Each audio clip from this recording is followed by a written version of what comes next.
The silence in Seoul National University's main auditorium is deafening as Michaela Bryant steps through the heavy wooden doors. Rain drums against the windows, but every head turns toward her. 200 Korean students and faculty members watching a single black woman walk down the aisle with her chin raised and shoulders squared. Her golden skin gleams under the harsh fluorescent lights, her long curly hair still damp from the storm outside, and her tiger eyes sweep the room with unflinching determination. Professor Kim clears his throat at the podium. "Miss Bryant, you're 20 minutes late." "My apologies, Professor." Michaela's Korean is flawless, each syllable pronounced with the precision that comes from years of study. She doesn't explain about the security guard who questioned her student ID 3 times, or the group of students who blocked her path asking if she was lost. She simply takes her seat in the front row, pulls out her notebook, and prepares to take notes as if nothing happened. Behind her, whispers ripple through the auditorium like wildfire. Professor Kim continues his lecture on international trade policy, but his voice competes with the storm outside and the storm of curiosity Michaela's presence has unleashed. From the observation deck above the auditorium, Park Jin-woo watches through floor-to-ceiling windows. He'd come to campus to scout for talent, brilliant students who might join his technology startup after graduation. Instead, he finds himself transfixed by a young woman who just weathered a room full of stares without flinching. As the lecture ends and students file out, Michaela remains seated, transcribing her notes with methodical precision. She's still there when Professor Kim approaches, his expression unreadable. "Miss Bryant." His voice carries the weight of institutional authority.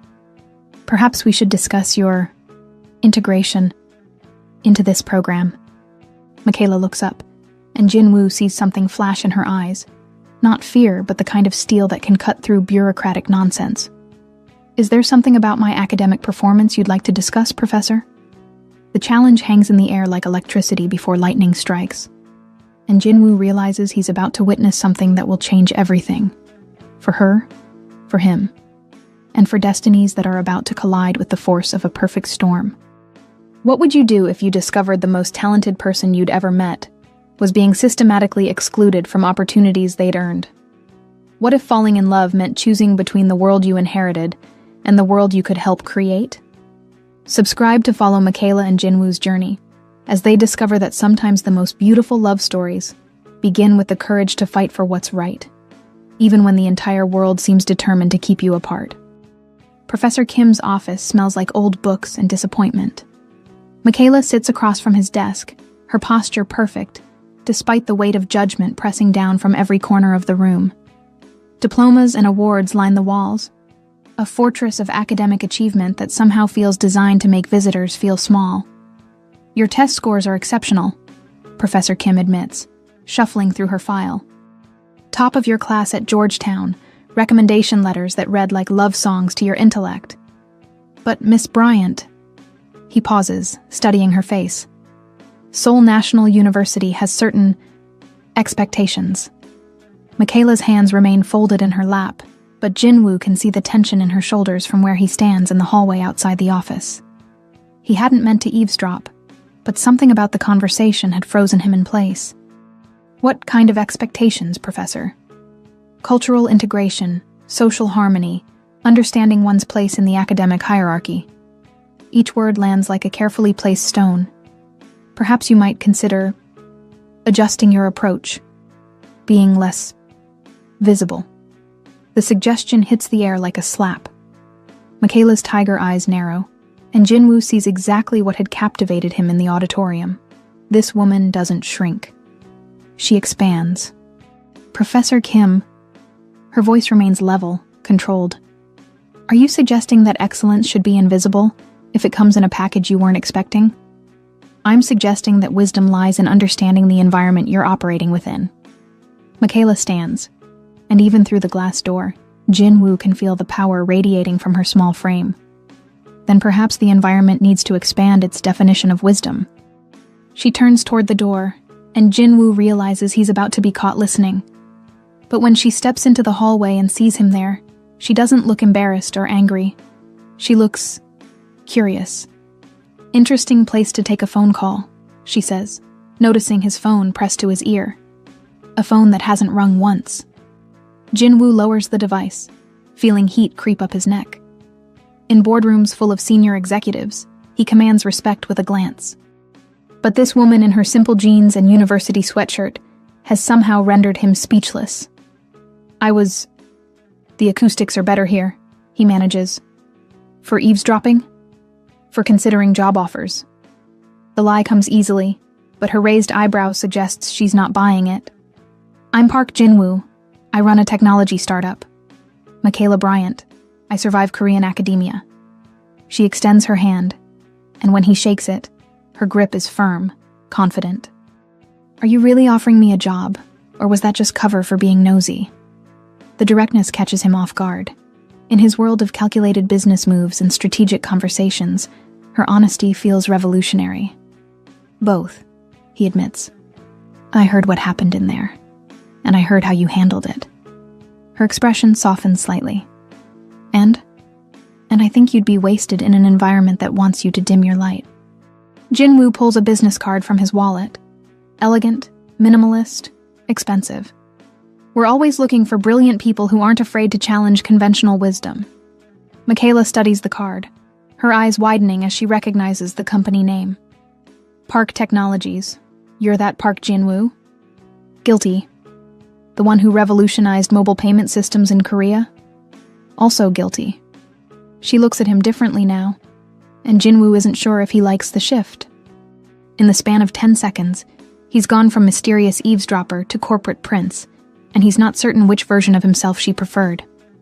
Why would the CEO of Park Technologies be recruiting on university campuses personally? Because the best minds aren't always found through traditional channels. The truth surprises him with its simplicity. Sometimes they're found defending themselves against professors who mistake brilliance for arrogance. Michaela laughs, a sound that transforms her entire face and makes Jinwoo understand why poets write about music and human voices. Mr. Park, are you offering me an internship or therapy? Whichever one gets you to say yes. The rain outside has softened to a gentle patter against the windows, and students pass by in the hallway without giving them a second glance. Two strangers talking business, nothing unusual there. But Jinwoo feels like he's standing at the edge of a cliff, waiting for someone to push him over. I'll think about it, Michaela says, tucking his card into her textbook. But I should warn you, I don't do well with people who expect me to be grateful for opportunities I've earned.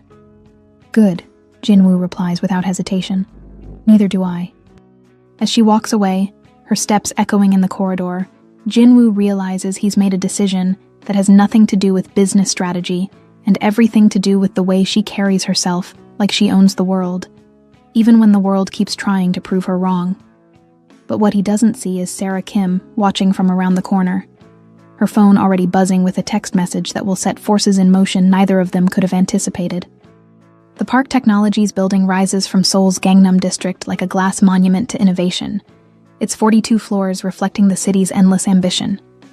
Michaela stands in the marble lobby, feeling underdressed despite her best business casual outfit. The security guard who checked her ID spoke to her in slow, careful English until she responded in fluent Korean, at which point his entire demeanor shifted from condescension to surprise. The elevator to the 38th floor moves with whisper-quiet efficiency, and Michaela uses the 60-second ride to center herself. She's here for an informational interview. Nothing more. Despite Jinwoo's compelling offer, she can't afford to get distracted from her exchange program. Not when so much depends on her success. The elevator doors open to reveal a world of sleek modern design and floor-to-ceiling windows that showcase Seoul's sprawling cityscape. Min Soo-jin, Jinwoo's assistant, greets her with a warm smile and perfect English. Miss Bryant, welcome to Park Technologies. Mr. Park is finishing up a conference call, but he'll be with you shortly. Soo-jin leads her through an open-concept workspace where young professionals work at standing desks and collaborate in glass-walled meeting rooms. The energy is infectious, creative, dynamic, nothing like the stifling hierarchy Michaela has encountered elsewhere in Korea. Your Korean is excellent, Soo-jin comments as they walk. How long have you been studying? 6 years, since high school. Michaela pauses, debating how much to share. I wanted to understand different perspectives on international relations. Korea seemed like a good place to start. And now? What do you think of our perspectives? The question is casual, but Michaela senses deeper currents underneath. I think Korea is more complex than most Americans realize. And I think many Koreans underestimate how much foreigners can adapt and contribute if given the chance. Soo-jin's smile becomes more genuine. Mr. Park will like that answer. They reach Jinwoo's office, and through the glass walls, Michaela can see him pacing while speaking rapidly into a headset. Even in his white button-down and navy slacks, he radiates the kind of controlled intensity she recognizes from her own ambitious friends back home. When he sees them approaching, he holds up one finger, asking for just another minute. Coffee? Tea? Soo-jin offers. Coffee, please. Black. While they wait, Michaela studies the office. Minimalist furniture, awards, and patents displayed with understated pride, and a single personal photograph tucked discreetly on his desk. She can't make out the details from where she sits, but it appears to be a family photo. Jinwoo ends his call and removes the headset, his business persona melting into something more relaxed as he approaches them. Miss Bryant, thank you for coming. I hope Soo-jin has been taking good care of you. She's been wonderful. Michaela accepts the coffee cup Soo-jin offers. Your office is impressive. The view alone would make it hard to concentrate. You get used to it. Though I still catch myself staring sometimes, especially when I need to think through complex problems. Jinwoo settles into the chair across from her, and Michaela notices he chooses a seat beside his desk rather than behind it. A subtle gesture that levels the playing field. So, he begins, tell me about your experience at SNU, beyond Professor Kim's concerns. Michaela sets down her coffee cup, considering how honest to be. The academic work is challenging but manageable. The cultural navigation is more complex. How so? I'm not sure if people see me as Michaela Bryant, the international relations student, or as the black girl who somehow ended up in their classroom. The words come out more bluntly than she intended. It's like being a walking conversation piece. Jinwoo leans forward, his expression serious. I'm sorry. That must be exhausting. His response surprises her. Most people either dismiss her concerns or launch into well-meaning speeches about diversity and inclusion. Jinwoo simply acknowledges the reality she's living. It is, she admits. But it's also motivating. Every time someone assumes I don't belong somewhere, it makes me more determined to prove I do. Good. Channel that energy. Jinwoo stands and moves to the window. Do you know what this company was 5 years ago? A startup focused on mobile payment solutions? A startup that every major corporation in Korea dismissed as too small, too young, too inexperienced to compete. He turns back to her. Now we process 30% of mobile transactions in Seoul, and those same corporations are trying to buy us out. Michaela sees where he's leading. You understand being underestimated. I understand being told you don't belong in rooms you've earned the right to enter. Jinwoo returns to his seat. The question is, what are you going to do about it? What do you mean? You can spend your semester at SNU fighting battles that don't change systems, or you can help us build something that proves excellence speaks louder than expectations. The proposition hangs in the air between them. Michaela feels her pulse quicken, not from nervousness, but from recognition. This is the kind of opportunity she came to Korea to find. What exactly are you proposing? Jinwoo pulls a tablet from his desk drawer and slides it toward her. The screen shows a detailed project outline, a mobile application designed to connect international students with local Korean mentors, featuring language exchange, cultural guidance, and professional networking. We want to build a bridge, he says, between international students who feel isolated and Korean professionals who want to expand their global perspectives. You'd lead the user experience research, conduct interviews with students like yourself, and help design something that actually addresses real needs. Michaela scrolls through the proposal, her excitement building with each section. The project is ambitious, meaningful, and perfectly aligned with her academic interests. The compensation would cover your living expenses, plus a significant stipend, Jinwoo continues. 20 hours per week, flexible schedule to accommodate your classes. and full access to our development team, market research resources, and business strategy sessions. This is... Michaela looks up from the tablet. This is exactly what I was hoping to find in Korea. Good, because I have a confession to make. Jinwoo's expression becomes more serious. This project didn't exist until yesterday. I created it specifically for you, after watching how you handled yourself with Professor Kim. The admission should feel manipulative, but instead Michaela finds it flattering. You invented a job for me. I invented an opportunity for us. Your insights into the international student experience, combined with our technological resources and market access, could create something genuinely impactful. Michaela sets down the tablet, her mind racing. The offer is better than anything she could have imagined. Professional experience, financial security, and the chance to work on something meaningful. But underneath her excitement, a small voice warns her to be cautious. Mr. Park, can I ask you something directly? Of course. Why me? Not just my qualifications, but why me specifically? You don't know me well enough to create an entire project around our collaboration. Jinwoo is quiet for a long moment, and Michaela watches him carefully. When he speaks again, his voice is softer, more personal. Because watching you refuse to be diminished reminded me why I started this company in the first place. Not for profit or recognition, but to prove that innovation comes from embracing different perspectives, not excluding them. The answer feels genuine, and Michaela finds herself wanting to believe him. But she's learned to be careful about people who offer exactly what she needs when she needs it most. I'll need some time to think about it. Of course. Take all the time you need. Jinwoo stands, extending his hand. But while you're thinking, remember that some opportunities are worth taking risks for. As Michaela shakes his hand, she realizes the risk isn't just professional. It's personal. There's something about Park Jinwoo that makes her want to trust him, and that might be the most dangerous part of all. The elevator ride down feels different from the one up. She's no longer a curious student exploring possibilities. She's someone who's been offered a chance to change her entire Korean experience. The question is whether she's brave enough to take it. Outside, Seoul's afternoon rush hour is beginning, and the streets fill with purposeful energy.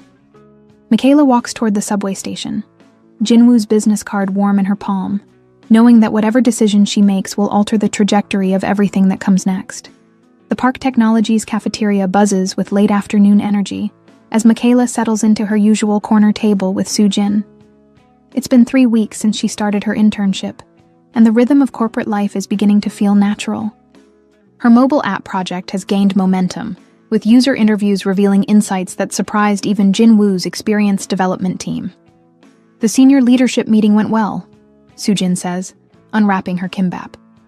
Mr. Park presented your research findings to the board, and they were very impressed. Michaela feels a flush of pride. Really? Even the part about Korean companies underestimating international talent? Especially that part. You should have seen Chairman Park's expression when Jinwoo quoted your statistics about wasted intellectual resources. The mention of Jinwoo's grandfather makes Michaela pause. She's only met Chairman Park once, during a brief introduction at the company's monthly all-hands meeting. He'd studied her with sharp eyes and spoken to her in formal Korean, testing her language skills with questions about her background and career goals. What's he like? She asks. The chairman, I mean. Really like? Soo-jin considers the question carefully. Brilliant, traditional, someone who built an empire by understanding both innovation and patience. She pauses. And someone who's been watching your work very closely. Is that good or bad? With Chairman Park, it's always both. Before Michaela can ask what that means, Sarah Kim appears at their table with a coffee and an expression that suggests important news. Mind if I join you? Sarah asks, already pulling out a chair. I just came from the most interesting conversation. Sarah has become Michaela's closest friend in Seoul, a Korean-American student who understands the challenge of navigating cultural expectations from both sides. Her presence at Park Technologies isn't coincidental. She's interning with the marketing team while completing her business degree. Define interesting, Michaela says. Sarah glances around the cafeteria before leaning closer. Lee Sang-min was asking about you today. Very specific questions about your background, your family, your reasons for coming to Korea. The name makes both Michaela and Soo-jin tense. Lee Sang-min is a senior investor and board member who's been circling Park Technologies like a well-dressed shark, looking for ways to increase his influence over company decisions. What kind of questions? Soo-jin asks. Whether she has any family connections in Korea, whether her academic funding comes from government sources, whether her relationship with Jin-woo extends beyond professional collaboration. Michaela's chest tightens. My relationship with Jin-woo is entirely professional. I know that. You know that. But Sang-min seems to think there's more to the story. Sarah pulls out her phone and shows them a photo she took discreetly. Sang-min in conversation with a man neither of them recognize. And he's not investigating alone. Soo-jin studies the photo, her expression growing troubled. That's Detective Park Hyun-soo. He specializes in background investigations for corporate security. Corporate security? Michaela's voice rises slightly. Why would they need to investigate my background? Because you're having more influence than they expected, a new voice answers. The three women look up to see Jin-woo approaching their table. Even in his casual Friday attire, dark jeans and a gray sweater, he radiates the kind of executive authority that makes conversations pause at nearby tables. May I sit? He asks, though he's already pulling out the remaining chair. Jin-woo, what's going on? Soo-jin asks directly. He settles into his seat and lowers his voice. Sang-min called an emergency board meeting for Monday morning, supposedly to discuss strategic direction and personnel decisions. But my sources suggest it's specifically about Michaela's project. Michaela feels like the floor just shifted beneath her feet. What's wrong with my project? Nothing. It's brilliant, well-researched, and exactly the kind of innovation that will set us apart from competitors. Jin-woo's jaw tightens, which is precisely why Sang-min wants to kill it. I don't understand. Sarah leans forward. Michaela, your app doesn't just connect international students with Korean mentors. It creates a network that could bypass traditional corporate recruiting methods. Korean companies wouldn't be able to control which foreign talent they get access to. The implications sink in slowly. Michaela's project isn't just about cultural exchange. It's about economic power. And people like Sang-min profit from controlling access to opportunities. There's more, Jin-woo continues. Sang-min has been spreading concerns about foreign influence in Korean technology companies, suggesting that hiring international talent, especially in sensitive positions, represents a security risk. That's ridiculous, Michaela protests. I'm a student intern, not a corporate spy. You're a brilliant student intern whose innovations could reshape how Korea approaches international collaboration, Soo-jin corrects gently. That makes you dangerous to people who prefer the status quo. Jin-woo reaches across the table and places his hand over Michaela's. A gesture so natural it surprises both of them. I won't let him destroy what you've built. The warmth of his palm against her skin sends an unexpected jolt through Michaela's system. For weeks, their relationship has been professionally flirtatious, stayed within careful boundaries. But this moment feels different, more personal. What can we do? She asks. We fight. Monday morning, you'll present your project to the full board. Show them the user data, the market research, the potential revenue projections. Jin-woo's eyes hold hers. Show them that innovation comes from embracing talent, not restricting it. And if they decide against the project anyway? Jin-woo's hand tightens around hers. Then we'll find another way. I didn't invite you into this company to watch you be diminished by men who mistake fear for wisdom. The conviction in his voice makes Michaela's chest warm. She realizes that somewhere over the past 3 weeks, this stopped being just about professional opportunity. She cares about Jin-woo, about his company, his vision, his willingness to fight for what he believes is right. Okay, she says. Let's do it. As they finalize their strategy for Monday's presentation, none of them notice the figure watching from across the cafeteria. A figure with a phone pressed to his ear and eyes that miss nothing. By evening, Lee Sang-min will have a complete dossier on Michaela Bryant's academic records, visa status, and financial background. He'll also have something more valuable: confirmation that Park Jin-woo's interest in the young American goes far beyond business strategy. And in a world where corporate warfare is fought with information rather than weapons, that kind of intelligence is more dangerous than any of them realize. But tonight, walking out of Park Technologies together as Seoul's neon lights begin to flicker on, Michaela and Jin-woo are focused on the battle ahead, not the war they're about to step into. Seoul's autumn air carries the scent of street food and possibility as Michaela emerges from Gangnam Station. The board presentation went better than she dared hope. 3 hours of detailed questions, impressed nods from senior executives, and approval for the next phase of development. Even Sang-min had seemed grudgingly respectful by the end. Her phone buzzes with a congratulatory message from Sarah, followed by another from Soo-jin, and finally one that makes her heart skip. Dinner to celebrate? I know a place that makes the best bulgogi in Seoul. J. The restaurant Jin-woo chose is tucked away in an alley most tourists never find. A family-run establishment where the owner recognizes him and leads them to a private room with low tables and traditional floor seating. The walls are lined with photos of celebrity diners, but the atmosphere is warm and unpretentious. I can't believe you pulled that off, Jin-woo says, as they settle onto cushions across from each other. When Sang-min started questioning the security implications, I thought we were finished. That was the moment I knew we had won, Michaela replies, accepting the menu from their server. He was grasping for objections, which meant he couldn't find legitimate flaws in the project itself. Jin-woo orders for both of them in rapid Korean, then turns back to her with an expression she can't quite read. You realize what this means, don't you? You've just convinced one of Korea's most traditional corporate boards to embrace an idea that challenges everything they've believed about international collaboration. We convinced them. This was your project as much as mine. No, Jin-woo shakes his head. This was your vision, your research, your presentation. I just provided the platform. The server returns with banchan, small plates of kimchi, pickled vegetables, and seasoned spinach that fill the low table with color and aroma. As they begin to eat, their conversation flows easily from business to personal, touching on Michaela's experiences growing up in Chicago, Jin-woo's complicated relationship with family expectations, and their shared fascination with how technology can bridge cultural divides. Can I ask you something? Michaela says as Jin-woo grills bulgogi at their table. Why did you really create this project for me? And please don't give me the corporate innovation speech. Jin-woo's hands pause over the sizzling meat. When he looks up, his expression is more vulnerable than she's ever seen it.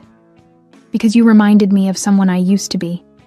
Before board meetings and investor presentations and all the compromises that come with success, he transfers perfectly cooked beef to her plate. Watching you fight for your ideas, refuse to be intimidated, insist on being heard. It made me remember why I wanted to build this company in the first place. And why was that? To prove that innovation comes from different perspectives, not despite them. To show that Korea could lead the world not by excluding foreign talent, but by embracing it. The honesty in his voice makes Michaela's chest tighten. What changed? Reality. Investors who preferred safer bets.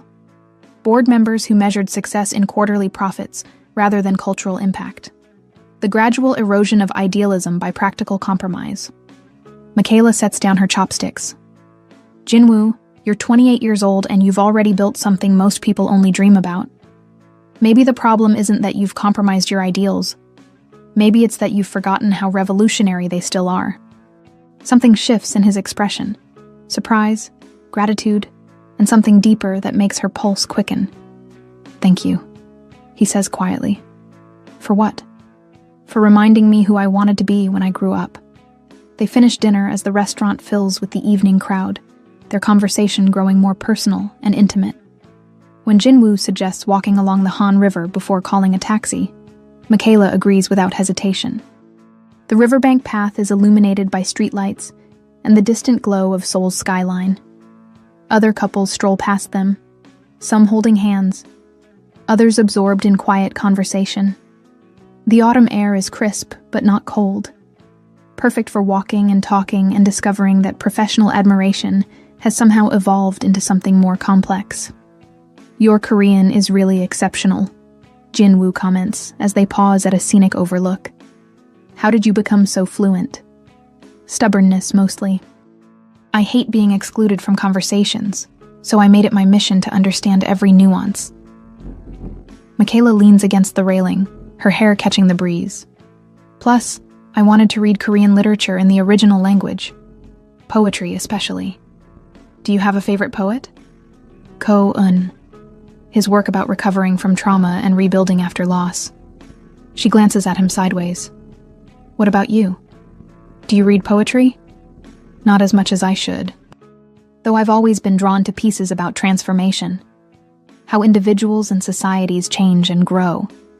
They're standing closer now." And Michaela can feel the warmth radiating from Jin-woo's body.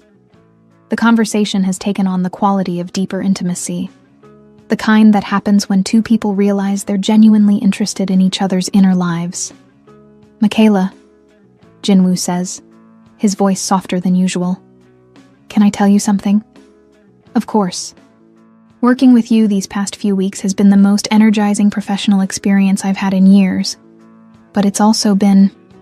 He pauses, searching for the right words. "It's also been something more than professional." Her heart starts beating faster. "Jin-woo, I know this complicates everything.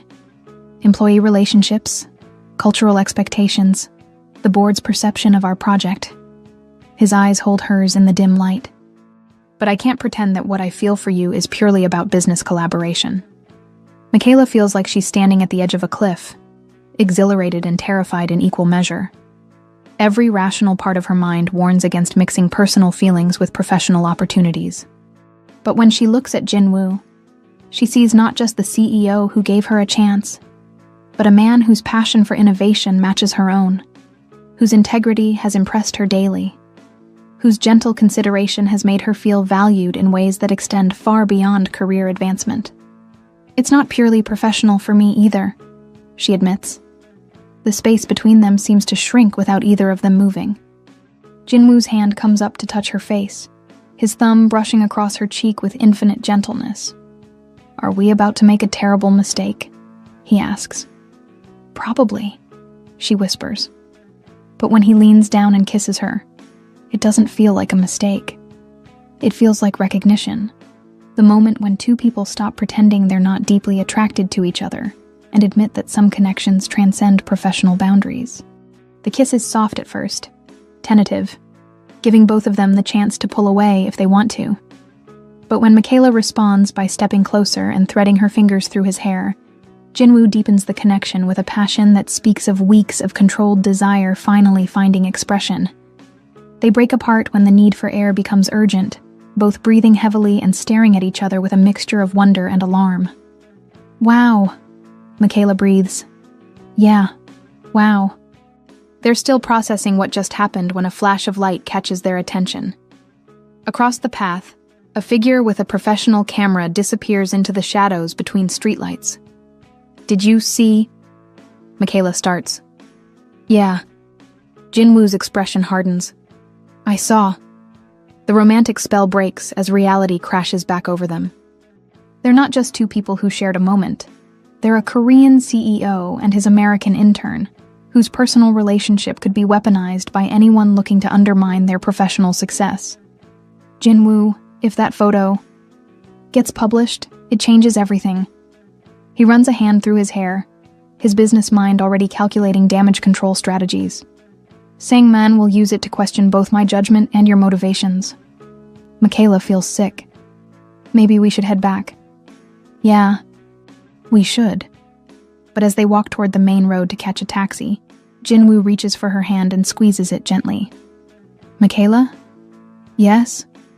"I don't regret what just happened. Whatever consequences we have to face, I don't regret it.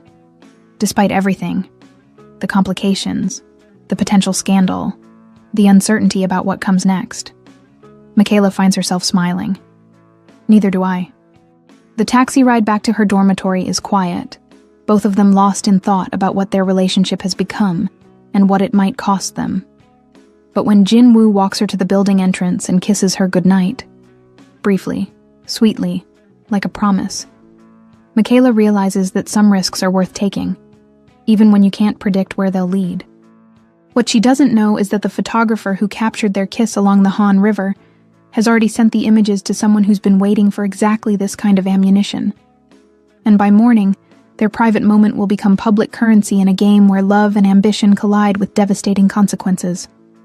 The Park Technologies lobby feels different this morning, charged with tension that makes conversations pause when Michaela enters. Security guards who usually greet her with friendly nods now avoid eye contact.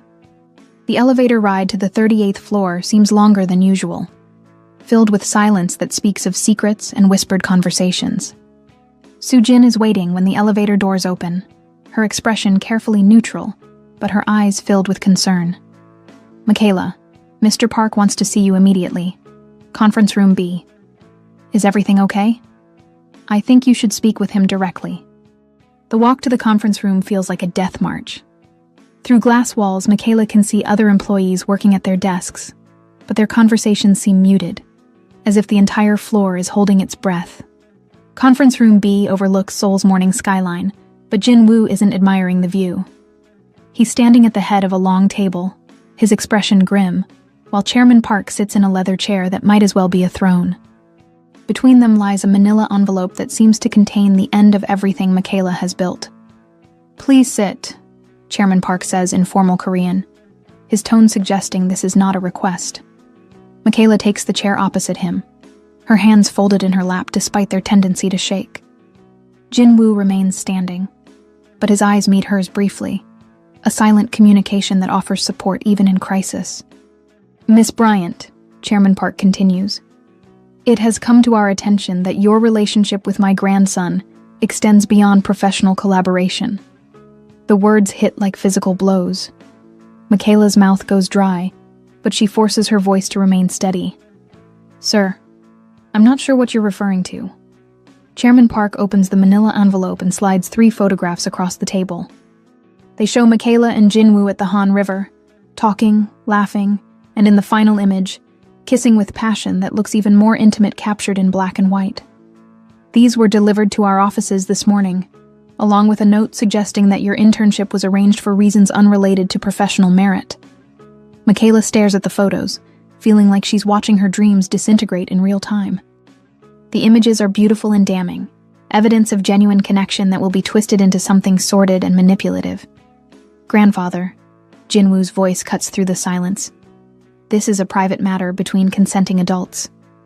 Privacy is a luxury we cannot afford when it affects company reputation and board confidence." Chairman Park's eyes never leave Michaela's face. "Miss Bryant, I need to understand the nature of your relationship with my grandson and whether it has influenced professional decisions regarding your internship." The question hangs in the air like a trap. Any answer Michaela gives can be used against her. Deny the relationship and she's lying. Admit it, and she's confirmed that she's compromised her professional integrity. "Sir, my feelings for Jin-woo developed after he offered me the internship opportunity.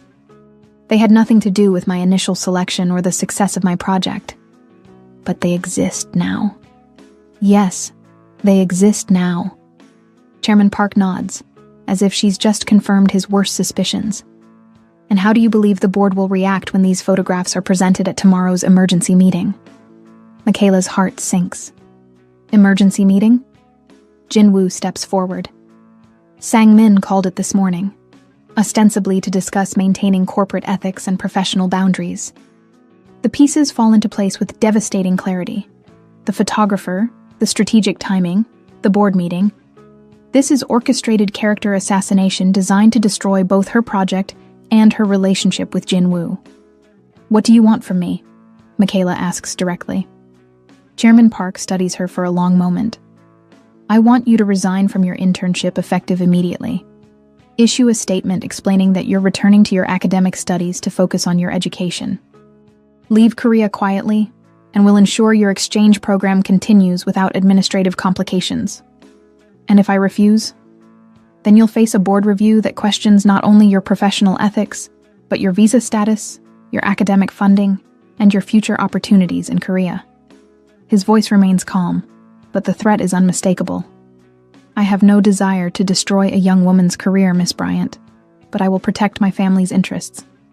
The room falls silent, except for the hum of air conditioning and the distant sound of Seoul's morning traffic.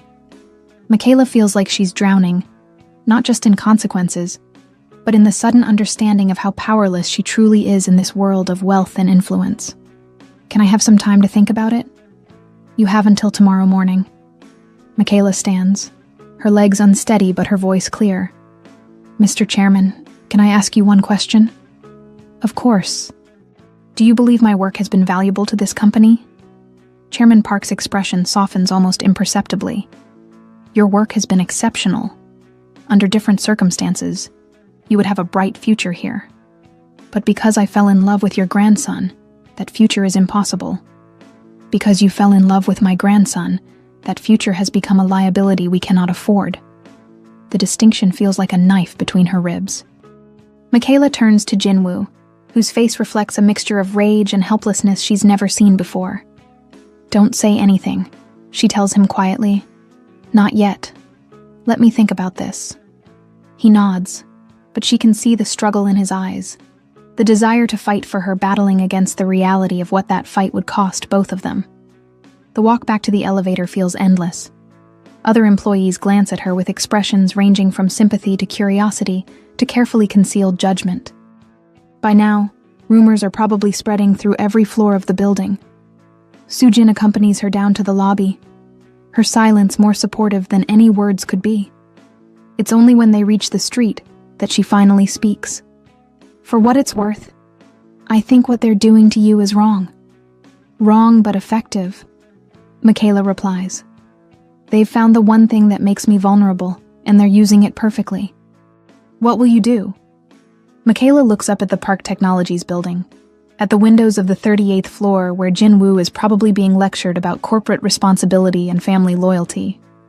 I don't know yet, but I won't let them make me disappear without consequences. As she walks toward the subway station, Michaela's phone buzzes with a text message from an unknown number. Beautiful photos. Shame they had to be shared with the wrong people. Some secrets are worth protecting better than others. A concerned observer. The message makes her blood run cold. Someone orchestrated this entire situation, and they're still playing games with her future. What terrifies her most is the realization that falling in love with Jinwoo may have been exactly what someone wanted all along, the perfect weapon to destroy everything she's worked to build. But as Seoul rushes past the train windows, Michaela makes a decision that surprises her with its clarity. She won't run away quietly. If they want to destroy her relationship and her career, they'll have to do it in full view of everyone. Because some fights are worth having, even when you know you'll lose. The coffee shop near Seoul National University feels like neutral territory, far enough from Park Technologies to avoid corporate scrutiny, familiar enough to provide comfort in the midst of chaos. Michaela sits in a corner booth, staring at her untouched Americano while rain streaks the windows and matches her internal weather. Sarah slides into the seat across from her, bringing the energy of someone who's been conducting damage control for the past 6 hours. Okay, I have news. Good news and terrible news. Which do you want first? Terrible news. Let's get it over with. Sarah pulls out her phone and shows Michaela a screenshot from a prominent Korean business blog. The headline reads, Foreign Influence or Office Romance. Questions surround Park Technologies' international hiring practices. They didn't use the photos? Michaela asks, surprised. Not yet. But the story hints at inappropriate relationships between senior management and foreign interns, and questions whether international hiring represents a security risk. Sarah scrolls down to show her the comment section. The reactions are mixed.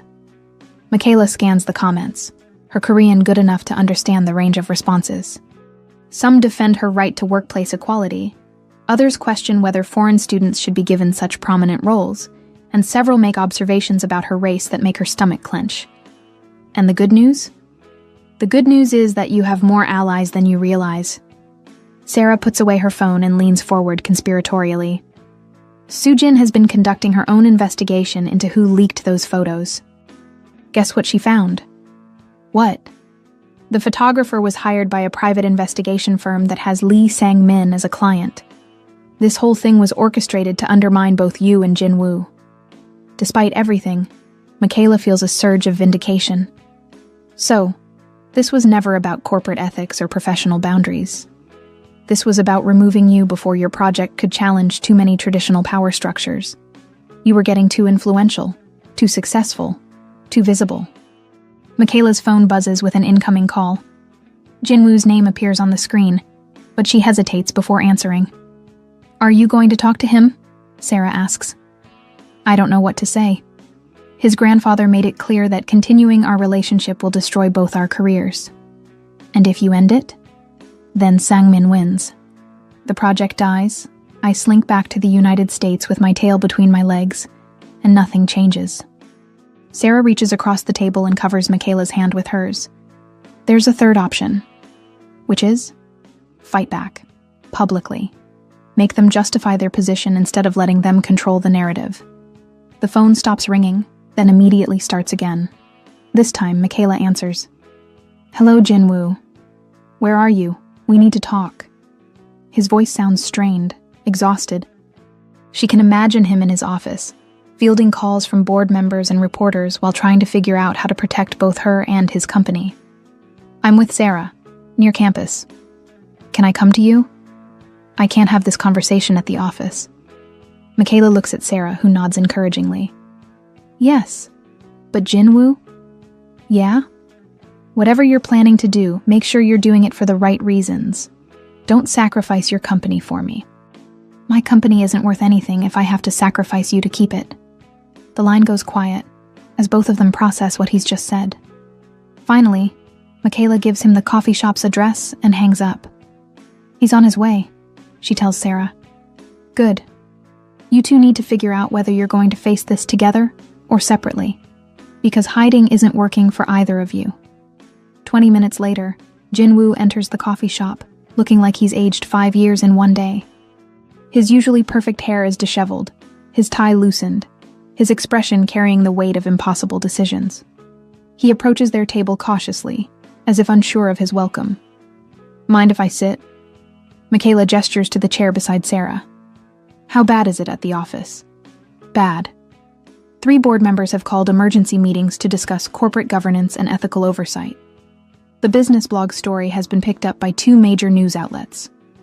And Sang-min is pushing for an immediate vote of no confidence in my leadership." Sarah leans forward. "What's your grandfather's position?" Jin-woo runs a hand through his hair. "Officially, he supports whatever's best for company stability. Unofficially, he's furious that I've put the family in this position."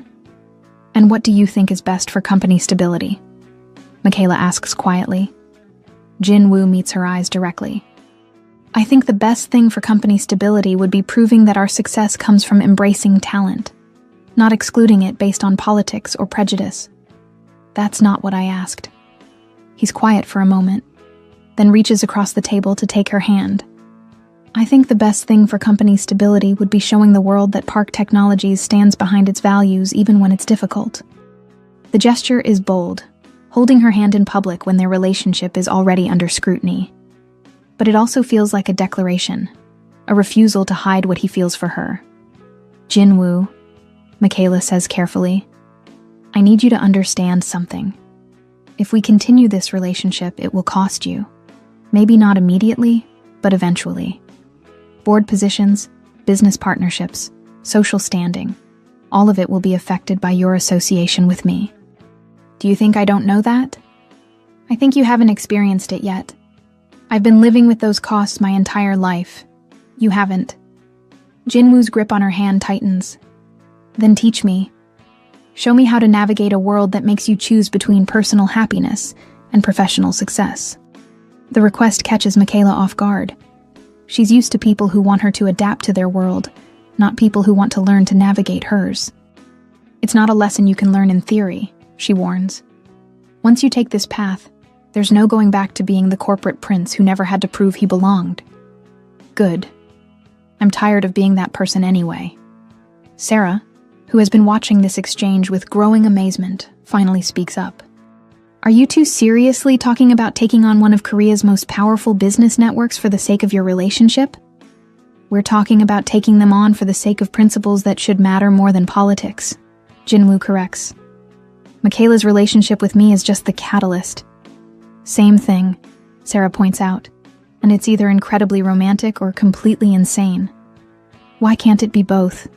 Michaela asks. As if summoned by their conversation, her phone buzzes with another anonymous message. Still time to leave quietly. Some battles can't be won, no matter how righteous the cause. Consider this friendly advice. She shows the message to Jinwoo and Sarah, both of whom react with expressions of anger and concern. They're escalating, Sarah observes. Anonymous threats usually mean someone's getting desperate. Jinwoo stands abruptly. That's it. I'm calling a press conference for tomorrow morning. Full disclosure about the project, the relationship, and the attempts to manipulate both. Jinwoo, wait. No more waiting. No more hiding. No more letting other people control our story. His eyes blaze with determination. If they want to fight, let's give them one they'll remember. Michaela looks at him. This man who's willing to risk everything he's built for a principle and a relationship he believes in, and realizes she's fallen in love not just with his success, but with his integrity. Okay, she says. Let's fight. But as they leave the coffee shop together, none of them notice the familiar figure watching from across the street, or the phone call that will ensure tomorrow's press conference becomes the battlefield where reputations, relationships, and futures will either be won or lost forever. The letter arrives at dawn, slipped under Michaela's dormitory door while Sol sleeps, and she stares at the ceiling, rehearsing arguments for the press conference that's scheduled to begin in 4 hours. The envelope is expensive paper, her name written in Jinwoo's careful handwriting, and her heart sinks before she even opens it. Michaela, by the time you read this, I'll be on a plane to Singapore. I've accepted a position with Park Technology's regional office there, a lateral move that the board has positioned as necessary for developing international market perspectives, but which we both know is exile. I'm not brave enough to face you with this decision, and I'm not strong enough to fight for us the way you deserve. This morning's emergency board meeting made it clear that continuing our relationship would destroy not just my career, but yours as well. Sangmin has threatened to have your visa revoked, your academic funding questioned, and your reputation damaged beyond repair. I thought I could protect you by fighting publicly, but I've learned that some battles only make the casualties worse. The press conference would have exposed you to scrutiny you didn't ask for, judgment you don't deserve, and consequences you shouldn't have to bear. You came to Korea to study international relations and build a career that changes the world. Don't let my cowardice derail that dream. The mobile app project will continue under your direction. I've arranged for full funding, a dedicated development team, and administrative support that bypasses traditional corporate hierarchy. It's not the collaboration we planned, but it's the innovation you envisioned. I'm sorry I'm not the man you believed I could be. I'm sorry I let them make me choose between you and everything else. And I'm sorry I chose wrong. Someday, when you're running international organizations and changing policies that affect millions of lives, I hope you'll remember that someone in Seoul believed in your vision enough to build a company around it, even if he wasn't brave enough to build a life around it. All my love and all my regrets. Jinwoo. The letter flutters to the floor as Michaela's hands start shaking. She reads it twice, 3 times, waiting for the words to change, for some hidden message to reveal that this is strategic rather than surrender. But there's no coded meaning, no secret plan, just a man who chose safety over courage when the stakes became too high. Her phone rings. Sarah's name appears on the screen. Michaela, have you seen the news? What news? Her voice sounds hollow, distant. Park Jinwoo is in Singapore. His assistant issued a statement about exploring regional partnerships, but everyone knows it's because of the scandal. Are you okay? Michaela stares at the letter, at Jinwoo's careful explanation of why loving her was too expensive for him to afford.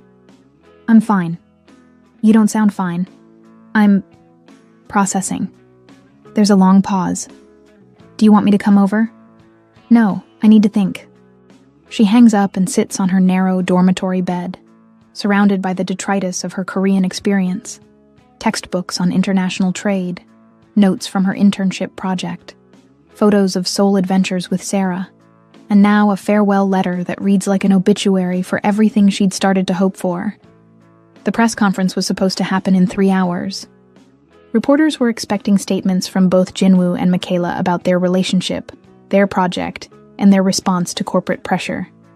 Instead, they'll find one missing CEO and one abandoned intern trying to explain why innovation apparently wasn't worth fighting for after all. Her phone buzzes with a text from an unknown number. Excellent decision by Mr. Park. Some complications resolve themselves when sensible people make sensible choices. Your cooperation in maintaining professional boundaries is appreciated. The message makes her stomach turn. Sang-min's victory is complete. He's eliminated both the relationship and Jinwoo's influence, leaving Michaela isolated and vulnerable.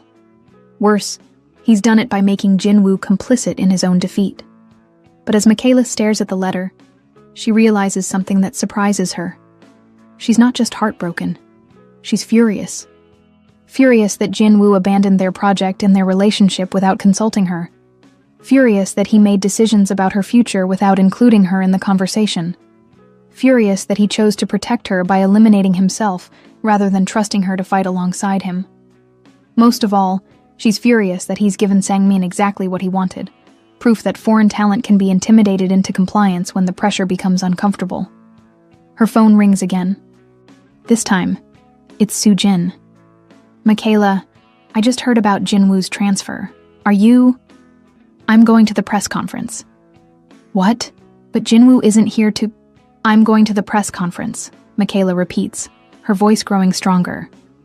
With or without him. Michaela, that's not advisable. Without Jinwoo there to provide corporate support. Without Jinwoo there, I can tell the truth without worrying about protecting anyone else's interests. There's silence on the other end of the line. Finally, Soo-jin says, What truth? That this was never about corporate ethics or professional boundaries. This was about eliminating foreign influence before it could challenge traditional power structures. Michaela stands, pacing the small room. That Lee Sang-min orchestrated a character assassination campaign designed to drive me out before I could prove that diversity creates innovation, not threatens it.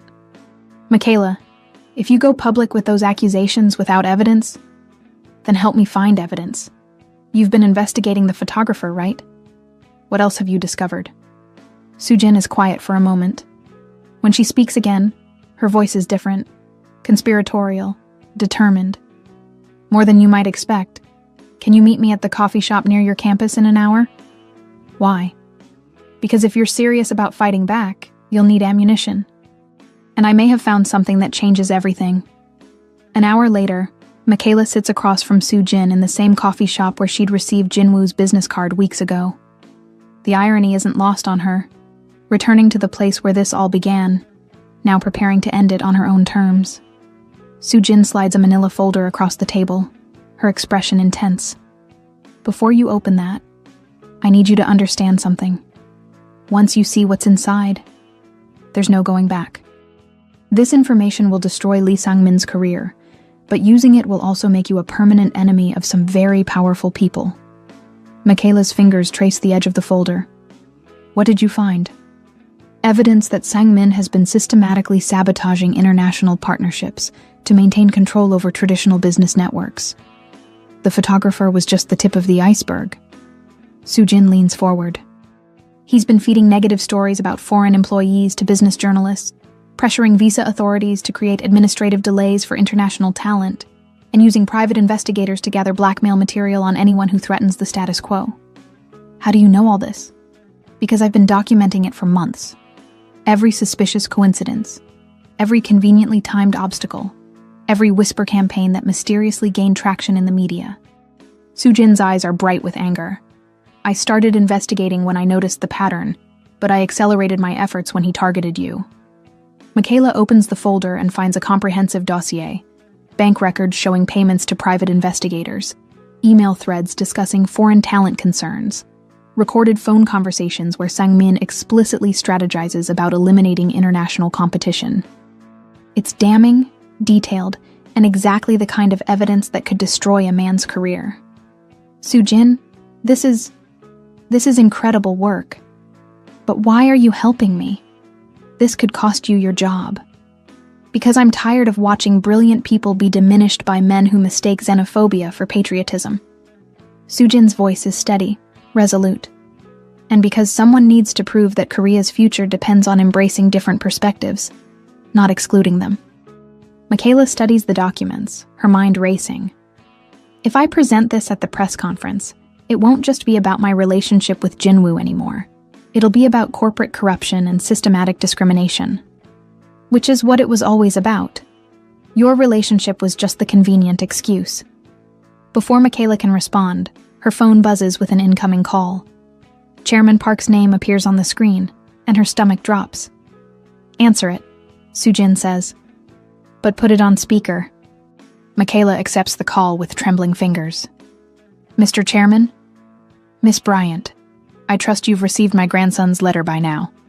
Yes, sir. Good. Then you understand that certain adjustments have been made to ensure corporate stability. His voice is formal, businesslike. I'm calling to inform you that your internship will conclude today. We've arranged for a generous severance package and letters of recommendation that will serve you well in future endeavors. The dismissal lands like a slap. Mr. Chairman, with respect, I haven't resigned. No, but circumstances have made your continued employment untenable. I'm sure you understand. Michaela looks at Soo-jin, who nods encouragingly. Actually, sir, I don't understand. Could you explain exactly which circumstances make my excellent work performance untenable? There's a pause on the other end of the line. Miss Bryant, I appreciate your directness, but some situations are beyond individual control. Are they? Or are they the result of specific individuals making specific choices to preserve specific power structures? Another pause, longer this time. I'm not sure what you're implying. I'm not implying anything, Mr. Chairman. I'm stating directly that my employment termination has nothing to do with my work performance or my relationship with your grandson, and everything to do with external pressure designed to eliminate foreign influence from Korean corporate leadership. Soo-jin gives her a thumbs up, clearly impressed by her directness. Miss Bryant. Chairman Park's voice becomes softer, more personal. What is it you want from this conversation? The question catches her off guard. She expected continued corporate speak, not genuine inquiry. I want the truth, sir. And I want the chance to prove that innovation comes from embracing different perspectives, not excluding them because they challenge comfortable assumptions. There's a long silence. When Chairman Park speaks again, his tone has shifted completely. Miss Bryant, are you free this afternoon? I'd like to speak with you in person. Yes, sir. Good. Come to my private office at 3 o'clock. The address is... He provides directions to a location in Gangnam, different from the Park Technologies building. And Miss Bryant? Yes? Bring whatever evidence you have about external pressure affecting your employment. I'm very interested in understanding the full scope of the situation. The line goes dead. Michaela stares at her phone, unsure whether she's just been invited to a salvation or an execution. Did Chairman Park just ask to see your evidence against Sang-min? Soo-jin asks. I think so. Either he's planning to help you destroy Sang-min, or he's planning to destroy the evidence, and you along with it. Michaela considers the options.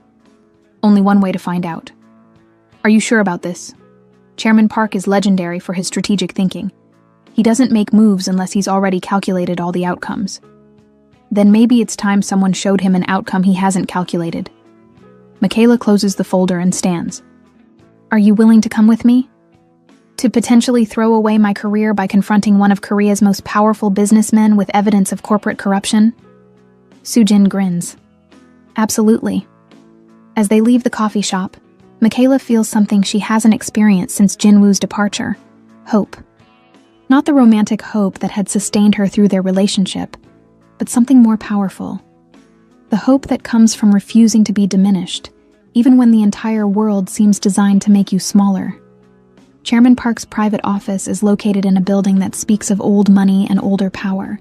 Marble lobbies, traditional Korean artwork, and security that's both invisible and absolute.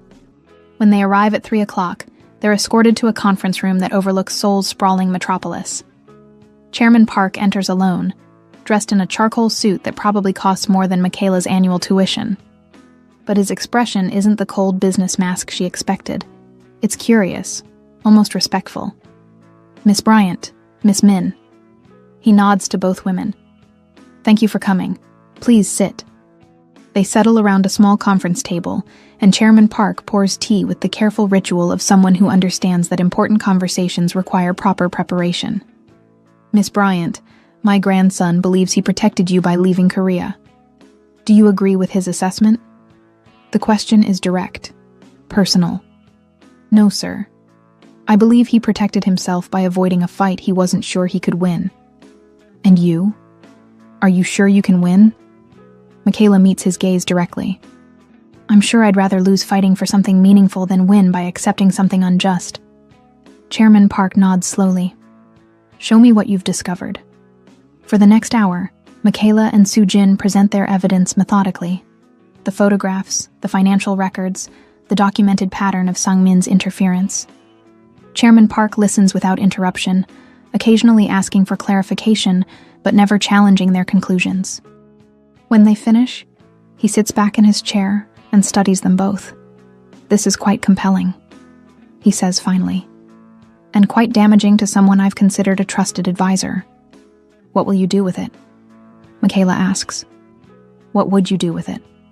The question forces her to articulate what she's been feeling. "I'd use it to prove that Korean businesses become stronger by embracing international talent, not weaker by excluding it. I'd show that innovation requires diversity, and that anyone trying to prevent that diversity is actually weakening Korea's competitive position. Even if using this information destroys careers and relationships? Even then." Chairman Park nods thoughtfully.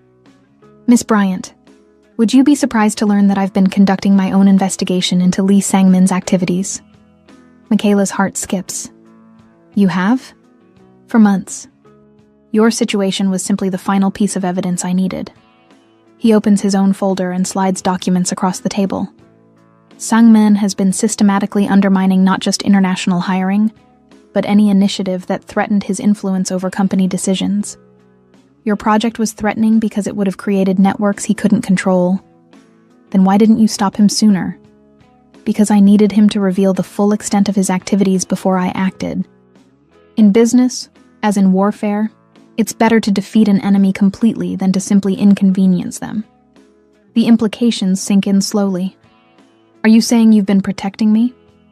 I'm saying I've been investigating whether you were worth protecting. Your work performance suggested you were. Your response to adversity has confirmed it." Chairman Park stands and moves to the window overlooking Seoul. "Miss Bryant, Park Technologies needs leaders who understand that Korea's future lies in global collaboration, not isolationism. The question is whether you're prepared to be one of those leaders." "What do you mean?" He turns back to face her. "I mean, I'm offering you Jinwoo's position as head of international development.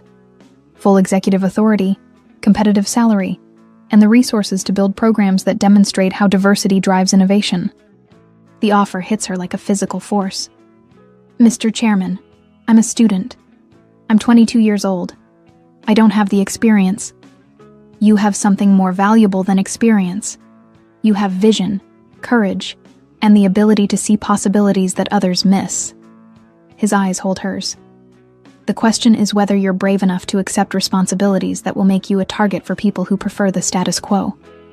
Michaela looks at Soo-jin, whose expression combines excitement and concern. This is everything she came to Korea hoping to find, and everything she never dared imagine was possible. "What about Jinwoo?" "My grandson made his choice based on what he thought was best for everyone involved. You'll make yours based on what you think is right." Chairman Park returns to his seat. "But understand this. If you accept this position, there will be no protected sanctuary. You'll face scrutiny, criticism, and attempts to undermine your authority. Are you prepared for that?" Michaela thinks about the girl who walked into that auditorium weeks ago, determined not to be diminished by stares and whispers.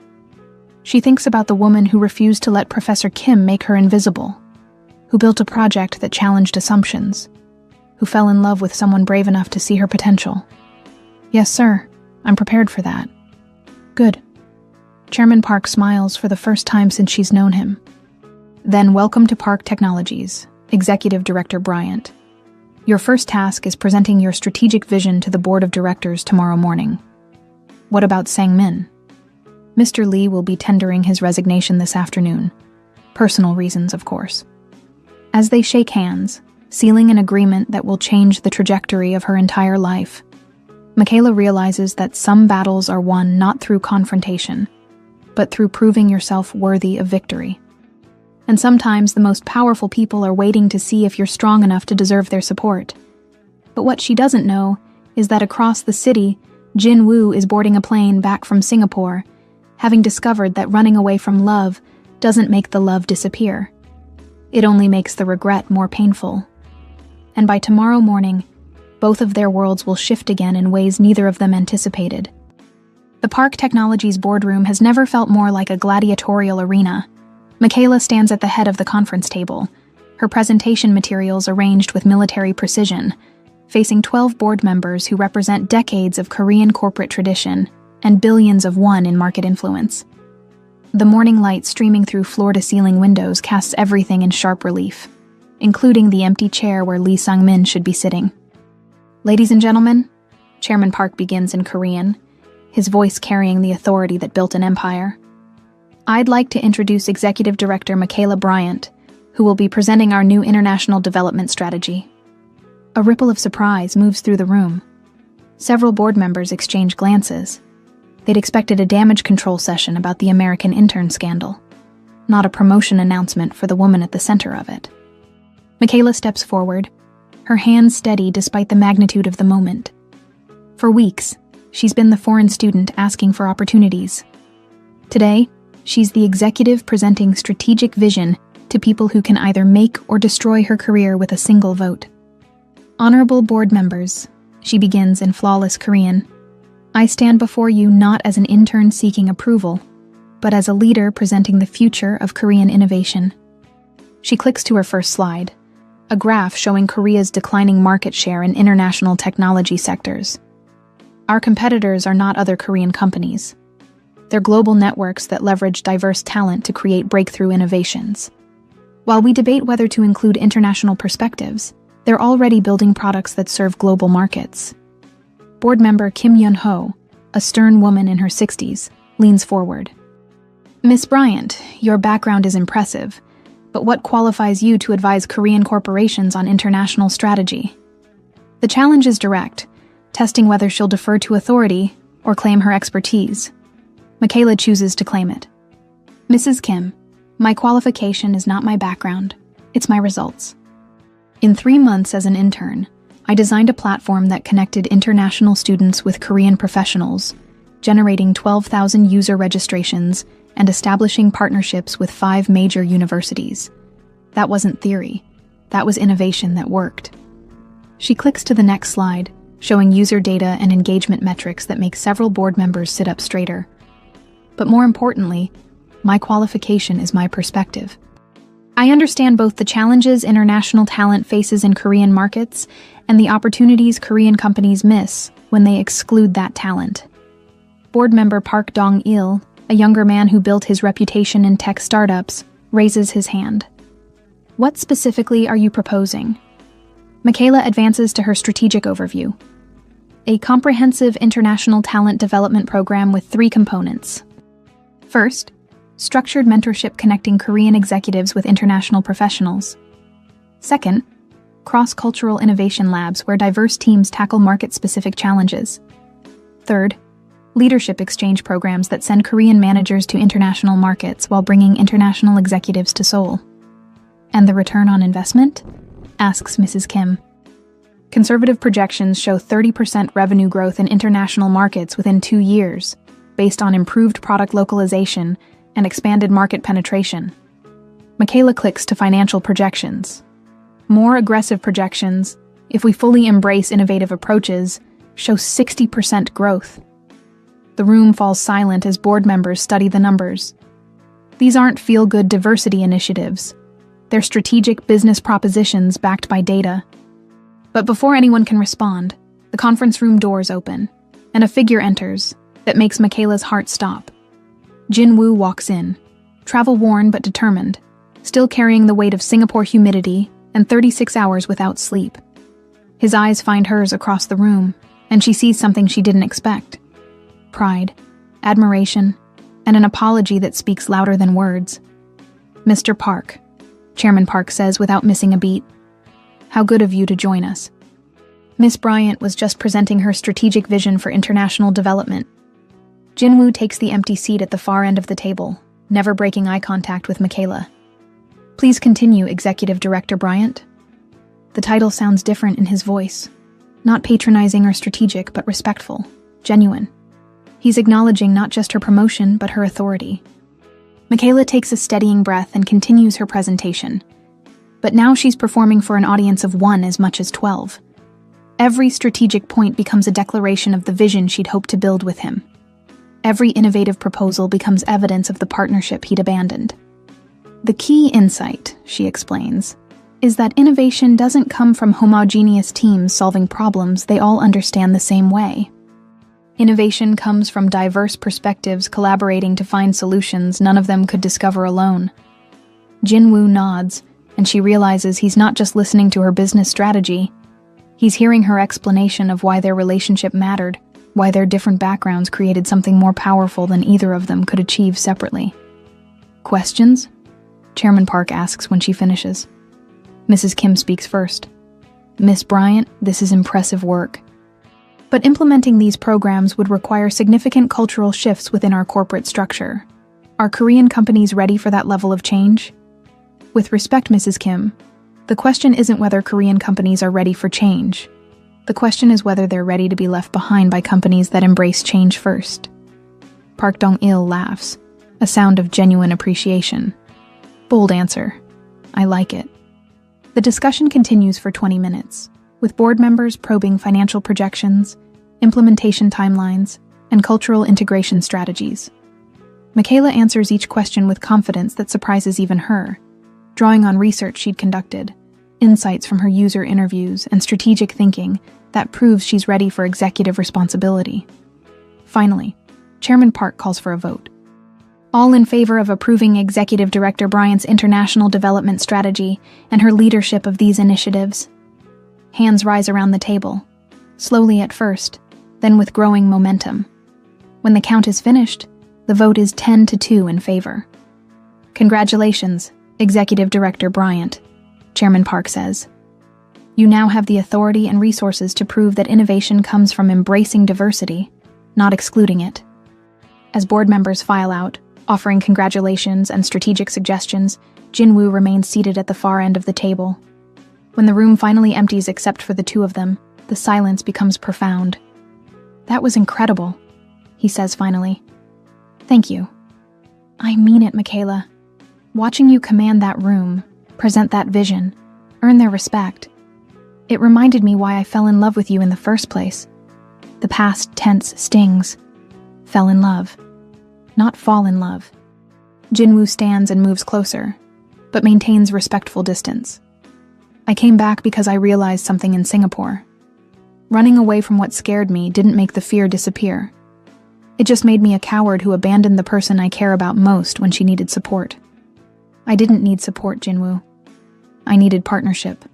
I needed someone who believed in us enough to fight alongside me, not someone who decided to protect me by disappearing. You're right, and I'm sorry." The apology hangs between them, sincere but incomplete. Michaela studies his face, the exhaustion, the regret, the hope he's trying to suppress. "What do you want from me?" she asks. "I want to earn back your trust. I want to prove that I'm the man you believed I could be, not the coward I became when the pressure got too intense." "And how do you plan to do that?"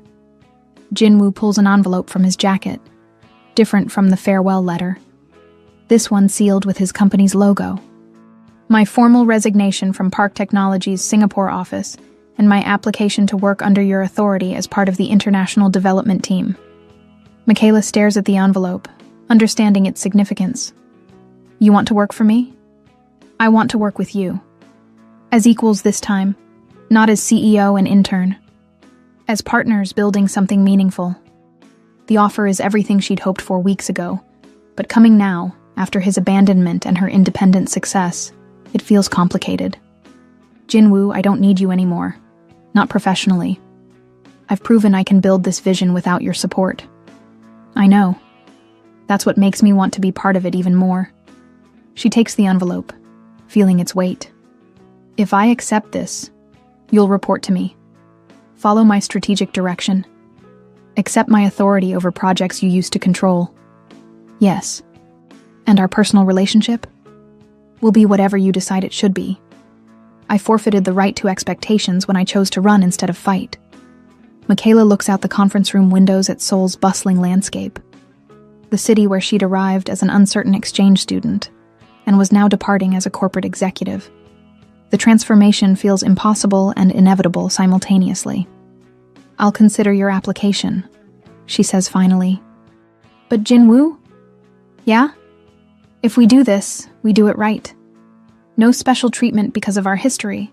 No corporate politics because of family connections. No running away when things get difficult. Understood. And no assumptions about what our personal relationship becomes. We'll rebuild that from scratch if we rebuild it at all.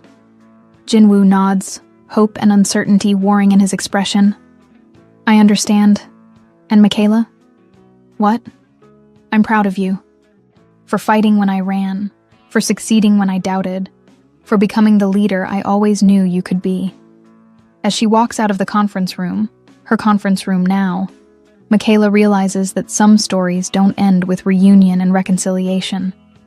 Sometimes they end with transformation, growth, and the understanding that love isn't about finding someone to complete you, but about becoming complete enough to choose your own future. 6 months later, the Park Technologies International Development floor buzzes with an energy that would have been unimaginable when Michaela first walked into the building. Teams of Korean and international professionals collaborate at standing desks, conduct video conferences with partners across 5 continents, and prototype solutions for markets from São Paulo to Stockholm. Michaela's office, the one that used to belong to a senior vice president who retired shortly after her promotion, overlooks Seoul's transformed skyline. But this morning, she's not admiring the view. She's preparing for the quarterly board presentation that will determine whether her programs receive expanded funding or face budget cuts that could cripple everything she's built. A soft knock interrupts her preparation. Jinwoo enters carrying 2 cups of coffee and wearing the slightly nervous expression that's become familiar over the past months of working together. Americano, black, he says, setting the cup on her desk. Thought you might need caffeine before facing the board. Thank you. She accepts the coffee gratefully. How are the Singapore market projections looking? Better than expected. The Korean International Partnership model we tested there generated 43% more revenue than traditional approaches. Jinwoo settles into the chair across from her desk, a position that would have felt strange months ago, but now seems natural. Mrs. Kim is going to love those numbers. Their working relationship has evolved into something neither of them anticipated. Genuine partnership built on mutual respect, rather than romantic attraction. Jinwoo proved himself willing to follow her strategic vision, accept her authority, and contribute expertise without attempting to reclaim leadership. Michaela discovered that his business acumen complemented her innovative thinking in ways that made both of them more effective. And personally, she asks, studying his face, how are you feeling about today? It's a question that acknowledges the complexity of their situation. The board presentation will include recommendations for expanding internationally, which means Jinwoo might be offered leadership of overseas operations. An opportunity that could physically separate them just as they've learned to work together successfully. Honestly, conflicted. Jinwoo meets her eyes directly. The Singapore position would be incredible for my career. But it would also mean leaving just as we figured out how to be partners without all the emotional complications. Who says the emotional complications have disappeared? The question slips out before Michaela can stop it, revealing feelings she's been carefully managing for months. Their relationship has been strictly professional by mutual agreement, but the attraction and affection that drew them together hasn't disappeared. It's just been channeled into collaboration rather than romance. Jinwoo sets down his coffee cup, his expression growing more serious. Michaela, can I ask you something directly? Of course. Do you think there's a future for us? Not professionally, that's clearly working, but personally, as people who care about each other beyond business objectives. The question she's been avoiding for 6 months finally hangs in the air between them. During their professional rebuilding, they've become friends, collaborators, and something deeper that neither has been brave enough to name. I don't know, she answers honestly. 6 months ago, I would have said yes without hesitation. But I've changed since then. I've discovered I don't need a relationship to feel complete, and I won't accept one that requires me to diminish myself to make someone else comfortable. I would never ask you to diminish yourself. You wouldn't ask directly. But would you be able to handle dating your boss? Would you be comfortable with me earning more, having more authority, being the primary decision maker in our professional lives? Jinwoo considers the question seriously, rather than offering easy reassurances. Honestly, it would take adjustment. I was raised in a culture that taught me to be the provider, the leader, the one who makes major decisions. But watching you succeed these past months has shown me that leadership isn't about control. It's about creating conditions where everyone can contribute their best work. That's a beautiful theory. But theories get tested when egos are challenged. Before Jinwoo can respond, Soo-jin appears in the doorway with an expression that suggests urgent news. Michaela, sorry to interrupt, but you need to see this immediately. She hands over a tablet displaying a major Korean business publication. The headline reads, Park Technology's International Success Story, How American Executive Director Transformed Corporate Culture. Michaela scans the article quickly, her eyes widening as she reads. The piece isn't just about her professional success. It's a comprehensive analysis of how her programs have improved company performance, attracted international talent, and positioned Park Technologies as a leader in global innovation. This is, she starts, front page of the most influential business magazine in Korea, Soo-jin finishes. Complete with interviews from board members praising your strategic vision, data showing improved market performance, and a photograph of you leading a meeting with the headline, The Future of Korean Business. Jinwoo leans over to read the article, his expression shifting from concern to amazement. Michaela, this isn't just good press. This is validation from the most traditional elements of Korean business culture that your approach works. Which means, she asks, though she's beginning to understand the implications. Which means you're not just successful, you're influential. You're changing how Korea thinks about international collaboration, corporate leadership, and innovation strategy. Soo-jin grins. You've become exactly what you came here hoping to become. The realization hits Michaela with unexpected force. 6 months ago, she was fighting for basic respect and professional opportunities. Today, she's being recognized as a leader who's transforming corporate culture in one of the world's most traditional business environments. Her phone buzzes with a message from Chairman Park. Outstanding press coverage. The board is very pleased. We should discuss expanded responsibilities and long-term strategic planning. I need to think, Michaela says, standing and moving to the window. Seoul stretches out below her, the city where she'd arrived alone and uncertain, now the place where she's built something meaningful and lasting. Jinwoo joins her at the window, maintaining respectful distance but offering silent support. What are you thinking? He asks. I'm thinking that when I came to Korea, I was looking for opportunities to prove myself, but I've discovered something more important. I've learned to create opportunities for other people to prove themselves too. And maybe that's what love should be like as well. Not two people trying to prove they're worthy of each other, but two people creating conditions where both can become their best selves. Jinwoo turns to face her directly. Are you saying what I think you're saying? I'm saying that if you're offered the Singapore position, you should take it. Build something amazing there, using everything we've learned about international collaboration. Michaela meets his eyes. And I'm saying that when you come back to Seoul for quarterly reports, maybe we can have dinner together, as equals, as partners, as people who care enough about each other to support individual growth, rather than demanding sacrifice for togetherness. And if I said I'd rather stay here and keep working with you, I'd say that's the wrong reason to make a career decision. Choose Singapore because it's right for your professional development, not because you're afraid of long-distance complications. Jinwoo smiles, the first genuinely relaxed expression she's seen from him in months. You realize you're basically telling me to leave you so that we might have a better chance at a future together. I'm telling you to trust that if what we have is real, it can survive some geographic distance and professional independence. Before he can respond, Sarah bursts through the office door with characteristic enthusiasm and zero regard for corporate protocol. Oh my God, Michaela, did you see the magazine article? You're famous. You're like the poster child for international success in Korean business. She stops mid-celebration when she notices Jinwoo. Oh, hi. This is awkward. It's fine, Sarah. Jinwoo and I were just discussing future plans. Sarah looks between them with the expression of someone trying to decode complex interpersonal dynamics. Good future plans or complicated future plans? Both. Michaela and Jinwoo answer simultaneously, then laugh at their synchronicity. The board presentation that afternoon goes even better than projected. Mrs. Kim announces that the International Development Division will receive doubled funding for the next fiscal year. Chairman Park formally offers Jinwoo the leadership position for Southeast Asian operations, with full autonomy to implement the collaboration model they've developed in Seoul.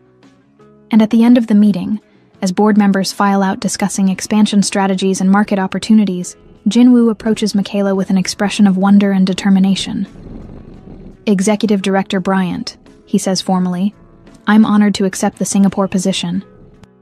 And I'm even more honored that when I return to Seoul for quarterly reports, I'll have the opportunity to learn from the most innovative leader in Korean business. Is that your professional assessment, Mr. Park? That's my professional assessment and my personal opinion.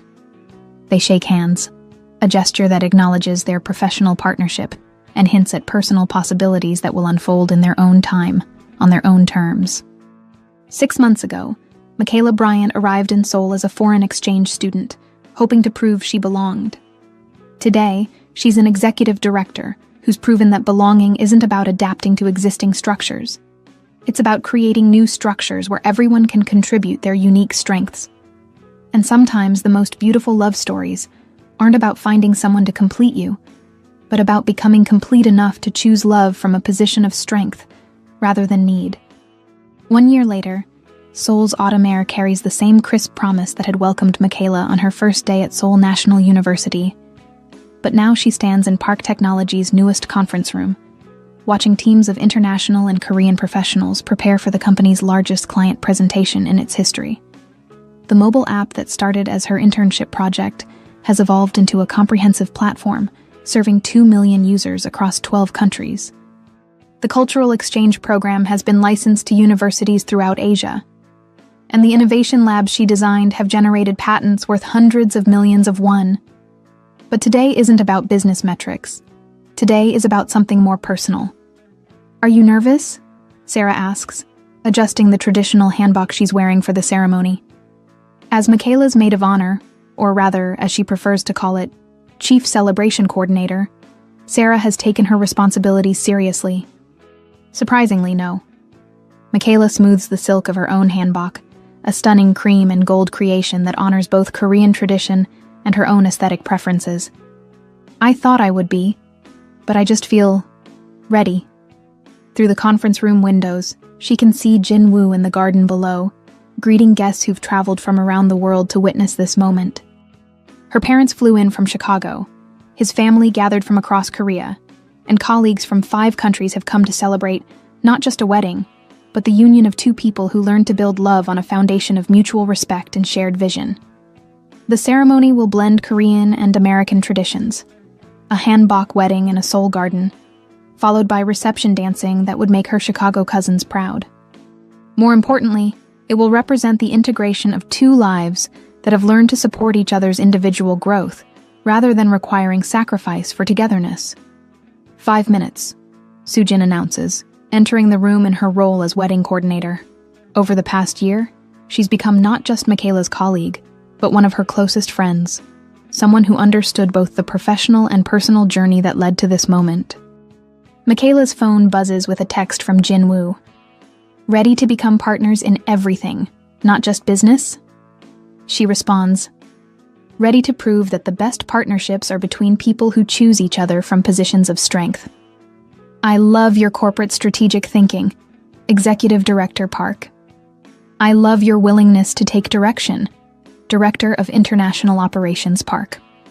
The playful exchange reflects how their relationship has evolved. Jinwoo's 2 years in Singapore were professionally transformative. He built Park Technology's Southeast Asian operations into the company's fastest-growing division. But more importantly, the distance taught them that their connection was strong enough to survive independence, secure enough to embrace individual success, and mature enough to prioritize partnership over possession. When he returned to Seoul 6 months ago, they approached their reunion like the business leaders they'd become, with strategic planning, clear communication, and mutual accountability. Their first dinner was a 4-hour conversation about career goals, family expectations, and the kind of marriage they wanted to build. Their engagement was a joint decision based on shared values and complementary strengths, rather than romantic desperation. It's time, Chairman Park announces, entering the room with the dignity of a man who's witnessing his grandson marry someone he genuinely respects and admires. The ceremony takes place in Park Technology's rooftop garden, transformed for the occasion with traditional Korean decorations and flowers that bloom in Seoul's autumn climate. 100 guests, family, friends, colleagues, and business partners, gather to witness vows that acknowledge both love and professional partnership. Michaela walks down the aisle alone, having politely declined her father's offer to give her away, with the explanation that she's giving herself, having earned the right to make her own choices about her future. The symbolism isn't lost on anyone present. This is a woman who claimed her own agency, and is now choosing to share it with someone worthy of the privilege. Jinwoo waits at the altar wearing traditional Korean groom's attire, his expression reflecting wonder that someone he admires so completely has chosen to build a life with him. When she reaches him, he takes her hands with reverence that acknowledges both the love between them and the professional partnership they've created. The officiating minister speaks in both Korean and English, honoring both cultures represented in their union. But the moment that moves everyone present is when they exchange vows they've written themselves. Jinwoo, Michaela begins, her voice steady and clear. I promise to support your dreams without sacrificing my own, to build a partnership based on equality rather than hierarchy, and to love you not because I need you, but because I choose you daily from a position of completeness. Michaela, Jinwoo responds, I promise to celebrate your success without feeling diminished, to support your leadership without expecting subservience, and to prove that the strongest marriages are between people who make each other more themselves, not less. The vows capture something revolutionary in Korean society, a marriage contract based on mutual empowerment rather than traditional gender roles, professional equality rather than financial dependency, and love that enhances rather than limits individual potential. When they kiss to seal their union, the applause comes from hearts that have witnessed not just a wedding, but a demonstration that love can evolve beyond cultural expectations to create something genuinely innovative. The reception continues late into the evening, with speeches that celebrate both their professional accomplishments and personal journey. Michaela's father toasts, a daughter who taught us that success isn't about fitting into existing spaces, but creating new ones. Chairman Park acknowledges, a granddaughter-in-law who proved that innovation comes from embracing difference rather than eliminating it.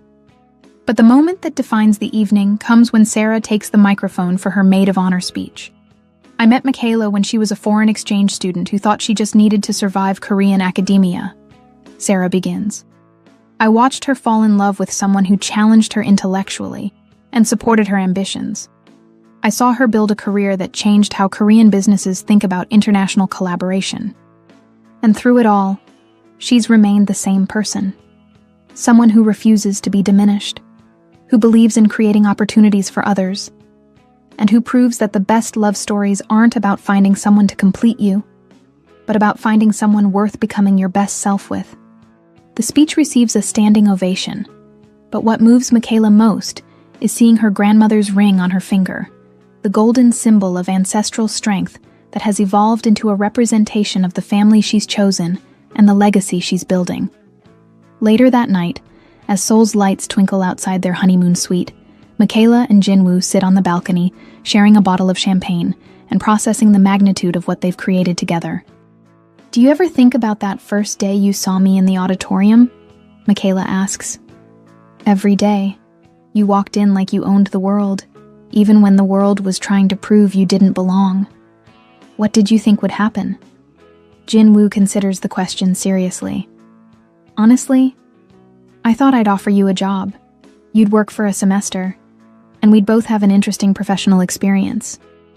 I never imagined we'd fall in love, fight corporate corruption, transform international business practices, and end up married in a ceremony that represents everything we believe about equality and partnership.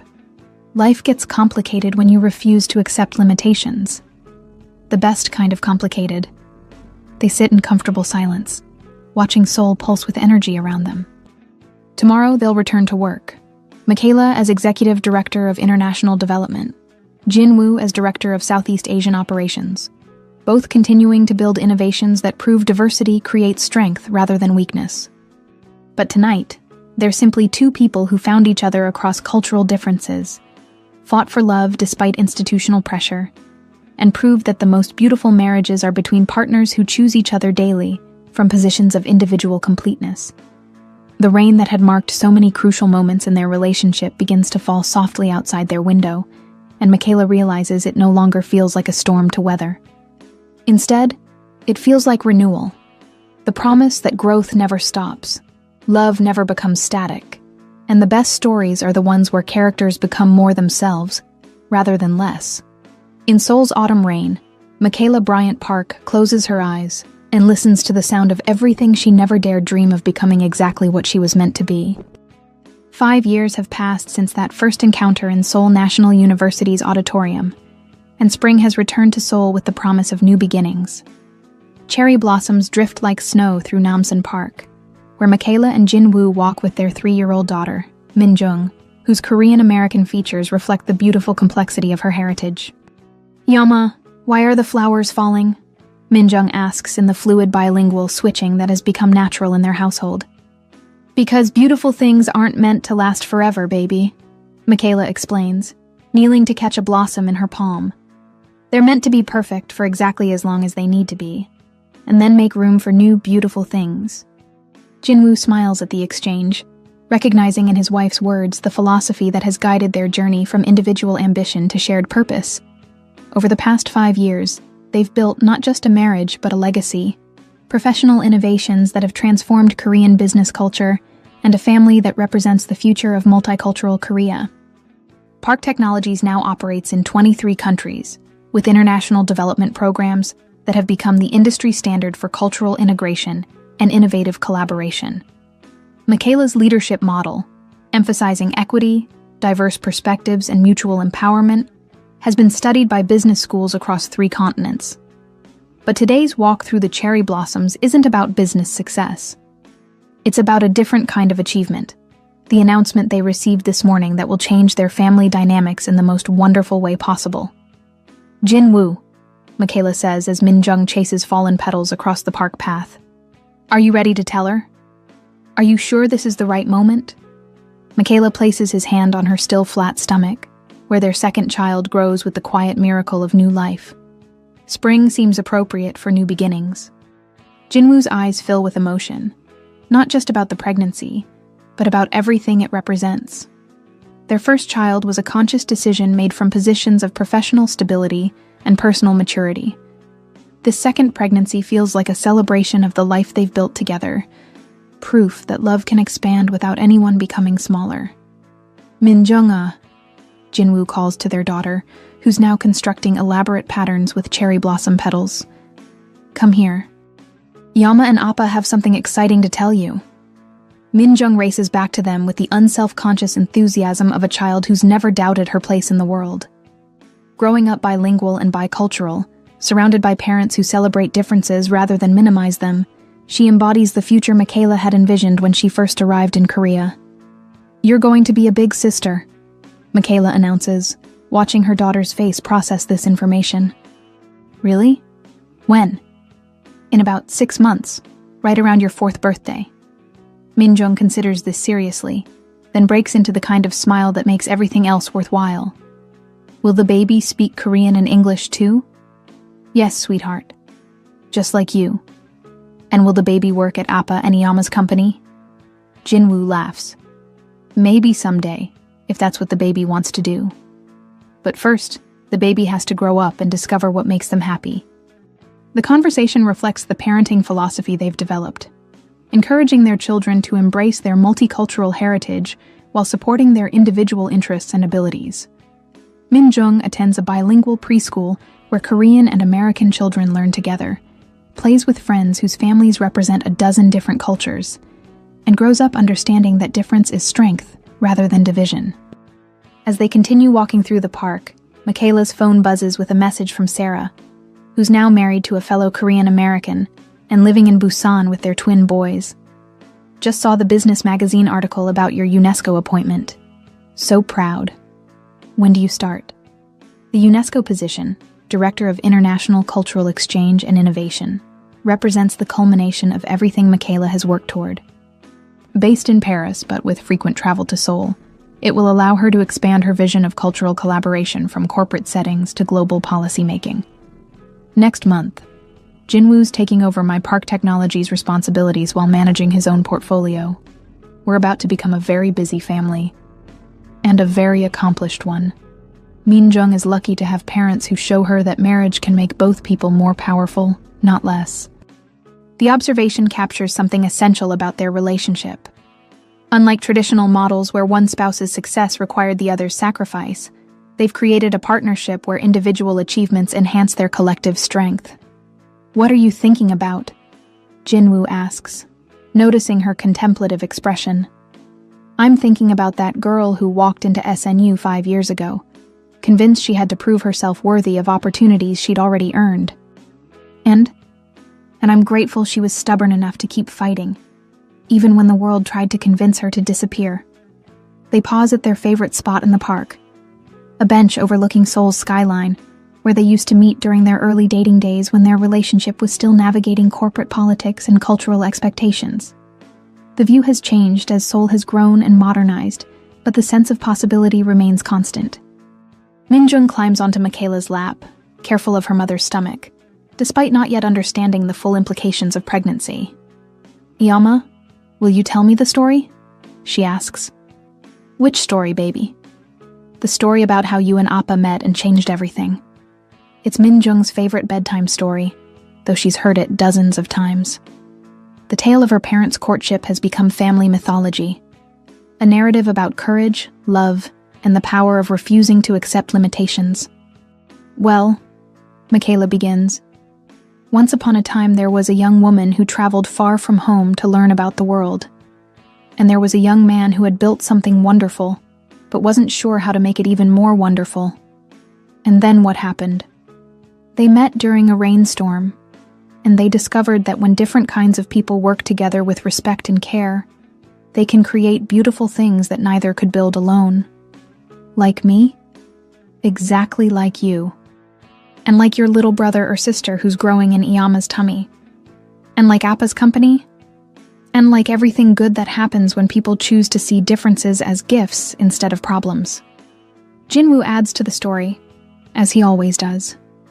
And they learned that the best love stories aren't about people who complete each other, but about people who help each other become more completely themselves. I like that story, Minjung declares, settling more comfortably against her mother. As the sun sets over Seoul, casting golden light through the cherry blossom branches, Michaela reflects on the journey that brought them to this moment. The girl who arrived in Korea seeking validation has become a woman who creates opportunities for others. The relationship that began with corporate complications has evolved into a marriage that demonstrates equity in action. The dreams she never dared articulate have become realities that exceed her wildest imagination. The cherry blossoms continue to fall as the Park family makes their way back through Seoul's bustling streets, Minjung skipping between her parents while collecting petals in her small hands. The city pulses around them with the energy of evening rush hour, but their conversation remains focused on the future they're building together. "Yama," Minjung says, tugging on Michaela's coat. "When you go to Paris for work, will you bring me back stories?" "Of course, sweetheart. Stories about all the different people I meet and the beautiful places I see." Michaela adjusts her daughter's small backpack. "But most importantly, I'll bring back ideas about how to make the world a better place for children like you and your little sibling." The UNESCO position represents more than career advancement. It's an opportunity to influence global policy on cultural exchange and international education. Michaela will spend half her time in Paris developing programs that connect young people across continents, and half in Seoul, implementing pilot initiatives that demonstrate how diversity drives innovation. Jin Woo, meanwhile, has accepted the role of Chief Executive Officer at Park Technologies, a promotion that represents both personal achievement and institutional recognition that leadership comes in many forms. His management philosophy, learned through years of working alongside Michaela, emphasizes collaborative decision-making and inclusive innovation. "Are you nervous about being CEO?" Michaela asks as they wait for the traffic light to change. "Terrified," Jinwoo admits with a laugh, but also excited. The board's support for our international development model shows that Korean business culture is evolving. We have the chance to prove that inclusive leadership creates stronger companies. And if anyone doubts whether you're ready for the responsibility, then I'll remind them that the best leaders are the ones who learn to follow before they learn to lead. The comment reflects how their relationship has changed both of them. Jinwoo's willingness to work under Michaela's authority taught him that leadership isn't about control. It's about creating conditions where everyone can contribute their best work. Michaela's experience managing diverse teams showed her that innovation requires both vision and collaboration. They reach their apartment building, a modern complex in Gangnam that provides easy access to both Park Technologies and the international schools Minjung will attend as she grows older. The space reflects their bicultural family. Korean traditional elements blended with contemporary design, artwork from both their backgrounds, and children's books in multiple languages scattered throughout every room. As Jinwoo helps Minjung wash her hands before dinner, Michaela steps onto their balcony to watch Seoul's lights begin to twinkle across the urban landscape. Her phone buzzes with a message from Chairman Park, now 81, and preparing to transition fully into an advisory role. "Congratulations on the UNESCO appointment. Your grandmother would be proud to see how you've honored her legacy while creating your own." The reference to her grandmother's ring, still worn on Michaela's index finger, brings tears to her eyes. The golden band that once symbolized survival and resilience now represents transformation and possibility. She's become the kind of woman her grandmother dreamed of: educated, independent, influential, and strong enough to build love that enhances rather than diminishes her power. "Dinner's ready," Jinwoo calls from the kitchen, where he's been preparing Korean-style pasta, one of Minjung's favorite fusion dishes that somehow captures their family's multicultural identity. As they gather around the table, Minjung chatters about her day at preschool, seamlessly switching between Korean and English while describing the art project she made for her teacher. Her comfort with bilingual communication represents something revolutionary in Korean society: a generation of children who see multiple languages and cultures as natural rather than foreign. "Appa, will you teach the baby to cook like you taught me?" Minjung asks, carefully twirling noodles around her fork. "Absolutely. Cooking is one of the best ways to learn about different cultures. And Iyama will teach the baby about other countries?" "That's right, sweetheart. The baby will grow up understanding that the world is full of different kinds of people, and that difference makes everything more interesting." After dinner, they follow their evening routine: Minjung's bath, pajamas, and bedtime story. Tonight, she requests a new tale about a little girl who travels to France to help children from different countries become friends. As Michaela improvises the story, she realizes she's describing her own future work, reimagined for a 3-year-old's understanding. When Minjung finally falls asleep, Michaela and Jinwoo settle on their living room couch to discuss practical arrangements for the coming months. The conversation covers childcare logistics, travel schedules, and professional responsibilities, but underneath the practical details runs a deeper current of mutual support and shared vision. "Are you sure you're comfortable with me traveling so much during the pregnancy?" Michaela asks, resting her head against Jinwoo's shoulder. Are you sure you're comfortable with me running the company while you're establishing international programs? They laugh at their synchronized concerns. Two people who've learned to share not just dreams, but anxieties, responsibilities, and the daily work of building something meaningful together. You know what I love most about our story? Jinwoo says, stroking her hair. What? It's not finished yet. 5 years ago, we were just two people trying to figure out how to build careers and maybe fall in love. Now we're partners creating changes that will affect thousands of people, raising children who'll grow up with a completely different understanding of what's possible, and still discovering new things about each other every day. Michaela thinks about his observation as Seoul settles into nighttime quiet around them. Their story began with a foreign student seeking opportunities and a young CEO questioning assumptions. It's evolved into something more complex and beautiful, a partnership that demonstrates how love can be both personal fulfillment and social transformation. The cherry blossoms they collected during their walk sit in a simple vase on their coffee table, already beginning to brown at the edges. By tomorrow, they'll have wilted completely. But their brief perfection has created memories that will last a lifetime. Jinwoo, Michaela says softly, do you ever wonder what would have happened if we'd never met? Sometimes. But then I remember that the best stories aren't about what might have been. They're about what actually happened when two people were brave enough to choose each other, again and again, despite all the reasons why it should have been impossible. Who'd arrived in Korea 5 years ago, but a woman who'd learned to claim her own power, build her own opportunities, and choose love that makes her larger rather than smaller. Tomorrow will bring new challenges: UNESCO meetings, corporate strategy sessions, pregnancy appointments, and the endless logistics of managing international careers while raising a family. But tonight, surrounded by the evidence of everything they've built together, Michaela Park feels the deep satisfaction of a life lived with intention, courage, and love that grows stronger with each choice to keep choosing each other. The rain that had marked so many crucial moments in their relationship begins to fall softly against their bedroom windows, but it no longer sounds like a storm to weather. Instead, it sounds like renewal, the promise that growth never stops, love never becomes static, and the most beautiful stories are the ones where characters become more themselves rather than less. In Seoul's spring rain, Michaela Bryant Park closes her eyes and listens to the sound of everything she never dared dream becoming exactly what she was meant to be. Epilogue, the echo returns. 10 years later, the Seoul National University Auditorium looks exactly the same as it did on that rainy autumn day when everything began. The same wooden doors, the same fluorescent lights, the same rows of seats where 200 students once watched a young black woman refuse to be diminished by their stares. But today, the auditorium fills with different energy.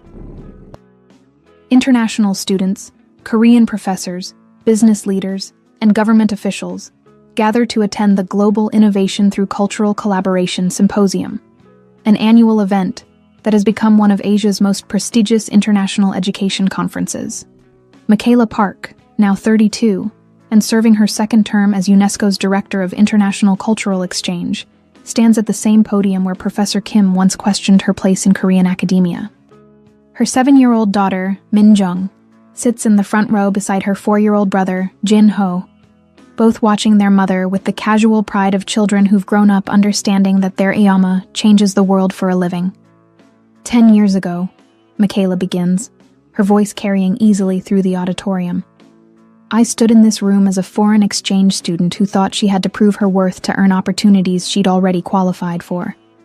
Today, I stand here as someone who's learned that the most powerful changes happen when we stop asking people to prove they belong and start creating conditions where everyone can contribute their unique strengths.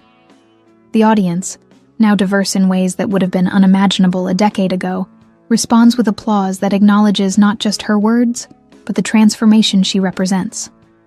In the back of the auditorium, Professor Kim sits with several of his colleagues, his expression thoughtful as he listens to the woman he once tried to make invisible deliver a keynote address to an international audience. Time has taught him that his initial concerns about cultural integration were less about academic standards and more about his own comfort with change. Michaela's success became a lesson in recognizing talent regardless of the package it arrives in. Jin-woo, now approaching his 40th birthday and recognized as one of Korea's most innovative CEOs, watches from the side of the stage. Park Technologies has become a global leader in cultural collaboration technology, with offices on 5 continents and programs that have connected millions of people across linguistic and cultural barriers. But the most meaningful measure of their success isn't corporate growth or professional recognition. It's the generation of children like Min Jung and Jin Ho who grow up bilingual, bicultural, and utterly comfortable with the idea that difference is strength rather than division. The question isn't whether we can create a more inclusive world, Michaela continues, her words echoing through the same space where her journey began. The question is whether we're brave enough to become the kind of people who deserve to live in that world. As her presentation concludes, and the audience rises in sustained applause, Michaela looks out over faces that represent dozens of countries, multiple generations, and countless individual stories of courage and transformation. Some are current exchange students, wrestling with the same challenges she once faced. Others are established professionals who've learned to see international collaboration as competitive advantage rather than cultural threat. After the symposium, the Park family walks through Seoul's evening streets toward their favorite restaurant. The same family-run establishment where Michaela and Jin-woo shared their first dinner celebration years ago. Min Jung and Jin Ho chatter in their characteristic blend of languages, while their parents follow behind, hands intertwined, discussing the day's presentations and tomorrow's possibilities. "Yoma," Min Jung asks as they settle into their traditional floor seating, "will you tell us about the lady in the pictures again?"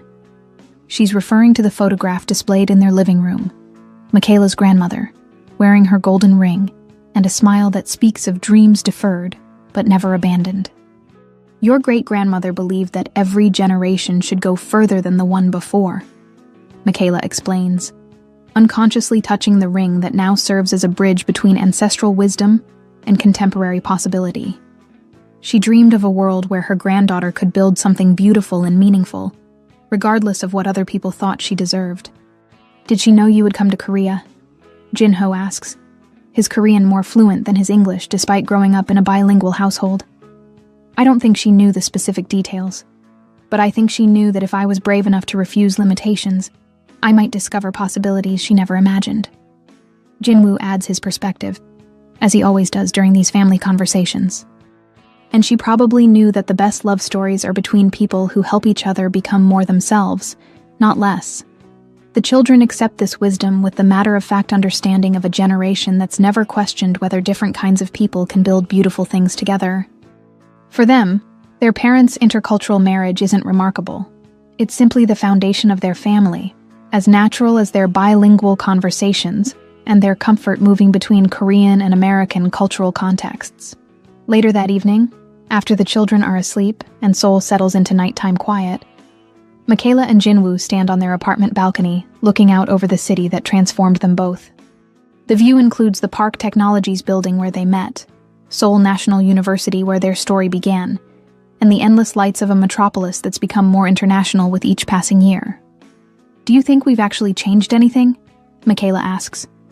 A question that reflects not doubt, but the continuing evolution of someone who measures success by impact, rather than recognition. "Look around," Jin-woo responds, gesturing toward Seoul's transformed skyline. "International students who arrive now find support systems that didn't exist when you came here. Korean companies actively recruit global talent instead of seeing foreign perspectives as threats. Children like Min Jung and Jin Ho grow up understanding that multiple cultures make them stronger, not confused. And personally, do you think we've changed?" Jin-woo considers the question seriously. "I think we've become the people we were meant to be all along. You were always meant to be a leader who creates opportunities for others. I was always meant to build things that connect different kinds of people. We just needed to find each other to figure out how to do both things well." The rain begins to fall. Not the dramatic storm that marked their early relationship, but the gentle spring rain that nourishes growth rather than announcing crisis. After 10 years of marriage, they've learned that the most meaningful transformations happen gradually through daily choices to support each other's dreams, rather than dramatic gestures that capture attention. Michaela, Jinwoo says, his voice carrying the same wonder it held on their first evening together. What's next? The question reflects their shared understanding that their story continues to evolve. Michaela's UNESCO work has opened doors to global policy-making opportunities. Jinwoo's business success has created platforms for even more ambitious cultural collaboration projects. Their children represent a generation that will face challenges and possibilities their parents can't yet imagine. I don't know exactly, she admits. But I know it will involve creating more space for people who've been told they don't belong, building more bridges between different kinds of communities, and proving that the future belongs to people who embrace change instead of fearing it. And us? What's next for our family? Michaela leans into his embrace, feeling the solid warmth of partnership that has sustained them through professional challenges, cultural pressures, and the daily work of building something meaningful together. More of this. More conversations about how to raise children who are proud of their multicultural heritage. More work that demonstrates how differences create strength. More love that makes us larger rather than smaller. As Seoul's lights twinkle around them, and their children sleep peacefully in bedrooms decorated with art from multiple cultures, Michaela Park reflects on the journey that brought them to this moment. The girl who walked into Seoul National University's auditorium 10 years ago was seeking opportunities to prove herself.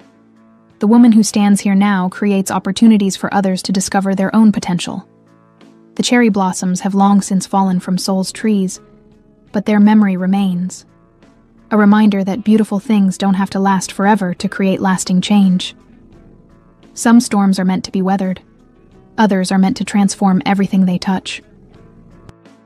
In Seoul's gentle spring rain, surrounded by the evidence of everything they've built together, Michaela Bryant Park closes her eyes and listens to the sound of a story that began with the courage to refuse limitations and continues with the wisdom to choose love, growth, and possibility. Again and again, for as long as hearts keep beating and dreams keep expanding. The story that began with two people discovering they could build something beautiful together has become a legacy that will inspire others to believe in love that makes the world larger, not smaller. And in Seoul, where cherry blossoms bloom each spring with the promise of renewal, their children grow up understanding that the best stories are the ones where everyone gets to be the hero of their own transformation.